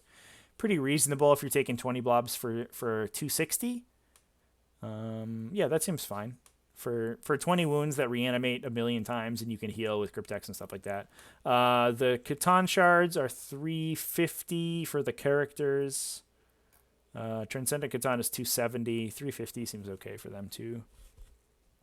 I wonder if there's like a Necron Stompy list where you're like, I got the Silent King, I got my 3 Catan shards. That's a cool 1500, and then we get like, I don't know, 40 warriors or whatever to pick up the slack, and just hope you can kill everyone with like particle beamers and mortal wounds from the Catan. I wonder how much the Catan start overlapping their own abilities. I guess that's a benefit of having the character ones, because the character ones, like you'll get 2 casts out of them, but one of them is their own ability, so you can mix and match. If you take all 3 characters, you can mix and match the other ones pretty. To be good. It's probably a Necron or a Necron Stompy list in here, right? Like, I think that's enough mortal wounds that you can pump through, and none of that stuff is gonna die like over the course of the game. It's kind of weird if you take Sarek with the Catan shards though, because like as soon as you've done 3 damage to each Catan shard every shooting phase, every gun just points right at the Silent King. So maybe you don't take those guys together, but you could spam Catan shards. I bet it would be okay. I bet you could take 3 and it would be fine. Destroyers all looking like they've been sort of normalized at 35 points. Is that right? Yeah, 35 or 35 for Ophidians. Where's the Scorpex? Scorpek destroyers are 35. Yeah, and then we think we said that locusts were 55. Yeah, 55 for locusts. Interestingly, locust destroyers. You have the heavy. It's 7 models because you can take the 6 and then the 1 heavy, but the heavy has a more expensive gun, so they've accounted for that in there. You can't sneakily steal a heavy one for free. The Lord, Scorpek Lord is 130. That's actually relatively reasonable for that guy. How much are plasma sights out of curiosity? 20 probably. 15. All right. Well, that's a bargain. You probably try to grab 3 of those probably if you're playing destroyers. I think we've mostly gone through the entirety of the codex. I mean, we definitely have gone through the entirety of the codex. We're on the last page. But I think we've talked about everything that's important for the most part. I feel pretty reasonable about this summary. I think it's pretty comprehensive. We've talked about it. I'm excited to hopefully see Necrons coming back from the garbage pile that they were in 8th edition. Man, they had some powerful stuff, but oh boy, was it tough to get it online. It was frustrating. Like you would watch Necron players just get frustrated with their stuff because it was so dicey. They could set up for the perfect turn, and then it would kind of fail them. It seems like a lot of these dynasty abilities and things like that are going to give more access to rerolls, which is good. It feels to me like the focus is trying to turn more to the 1 wound infantry to make them a little bit more of a horde army, which will be interesting to see. The new big stuff is really powerful. I think for the most part, the Lords of War can probably be written off. R.I.P. Monoliths. I don't think that those rules look bad, to be honest. But the Silent King looks okay. The Catan shards look great. All of the abilities to buff Necron warriors and the reanimation protocols seem good. The new cryptek stuff seems good as well. We didn't look at crypteks. How much are they a piece now? Looks like 70 points each for the crypteks. That is a bargain. So you're coming in at a cool 90 with some of their Arcana upgrades. And I really like that the crypteks each individually has a little bit of customization to them that you can sort of build a little bit extra into your list. I think that's also great. So I'm pretty happy with the Necrons are sitting right now. They don't seem amazing. I mean, the Space Marine Codex is just an unending tirade of raw power. And I think the Necrons are going to be a lot more of a finesse army to play. You have to make sure you make use of all of these aura abilities and these command phase abilities, your reanimations, perfectly. But if you do so, I think watching a good Necron player play is going to be really cool to see. So, hoping that next week, once we get those guys start, the new Codex is legal for T5S2 pods, we start seeing some new Necron lists come out and start seeing some of these big new cool models on the table. It's going to be sick. Check us out on Discord if you haven't already. Speaking of T5S2, we're running Combat Patrol all the time right now. Obviously, we run standard tournaments 1 to 2 every single week. Every week, everybody, you can join tournaments. And if you're one of these cool people that you can see on the screen right now, then you are a patron. And if you're a patron, you get some other cool stuff. You get early access to those tournaments. You get early access to videos like this one. If you're a patron, you'll be seeing this one early, so that's sick. Congratulations on your early access to the video. And you have my undying love and affection, so have fun with that. That's a good one. But that is going to wrap this video up for today, everyone. Thanks, everyone, for watching. For those who got to the end of the video, who got this far, I really appreciate it. And have a good one, everybody. Keep it classy, folks, and have happy wargaming.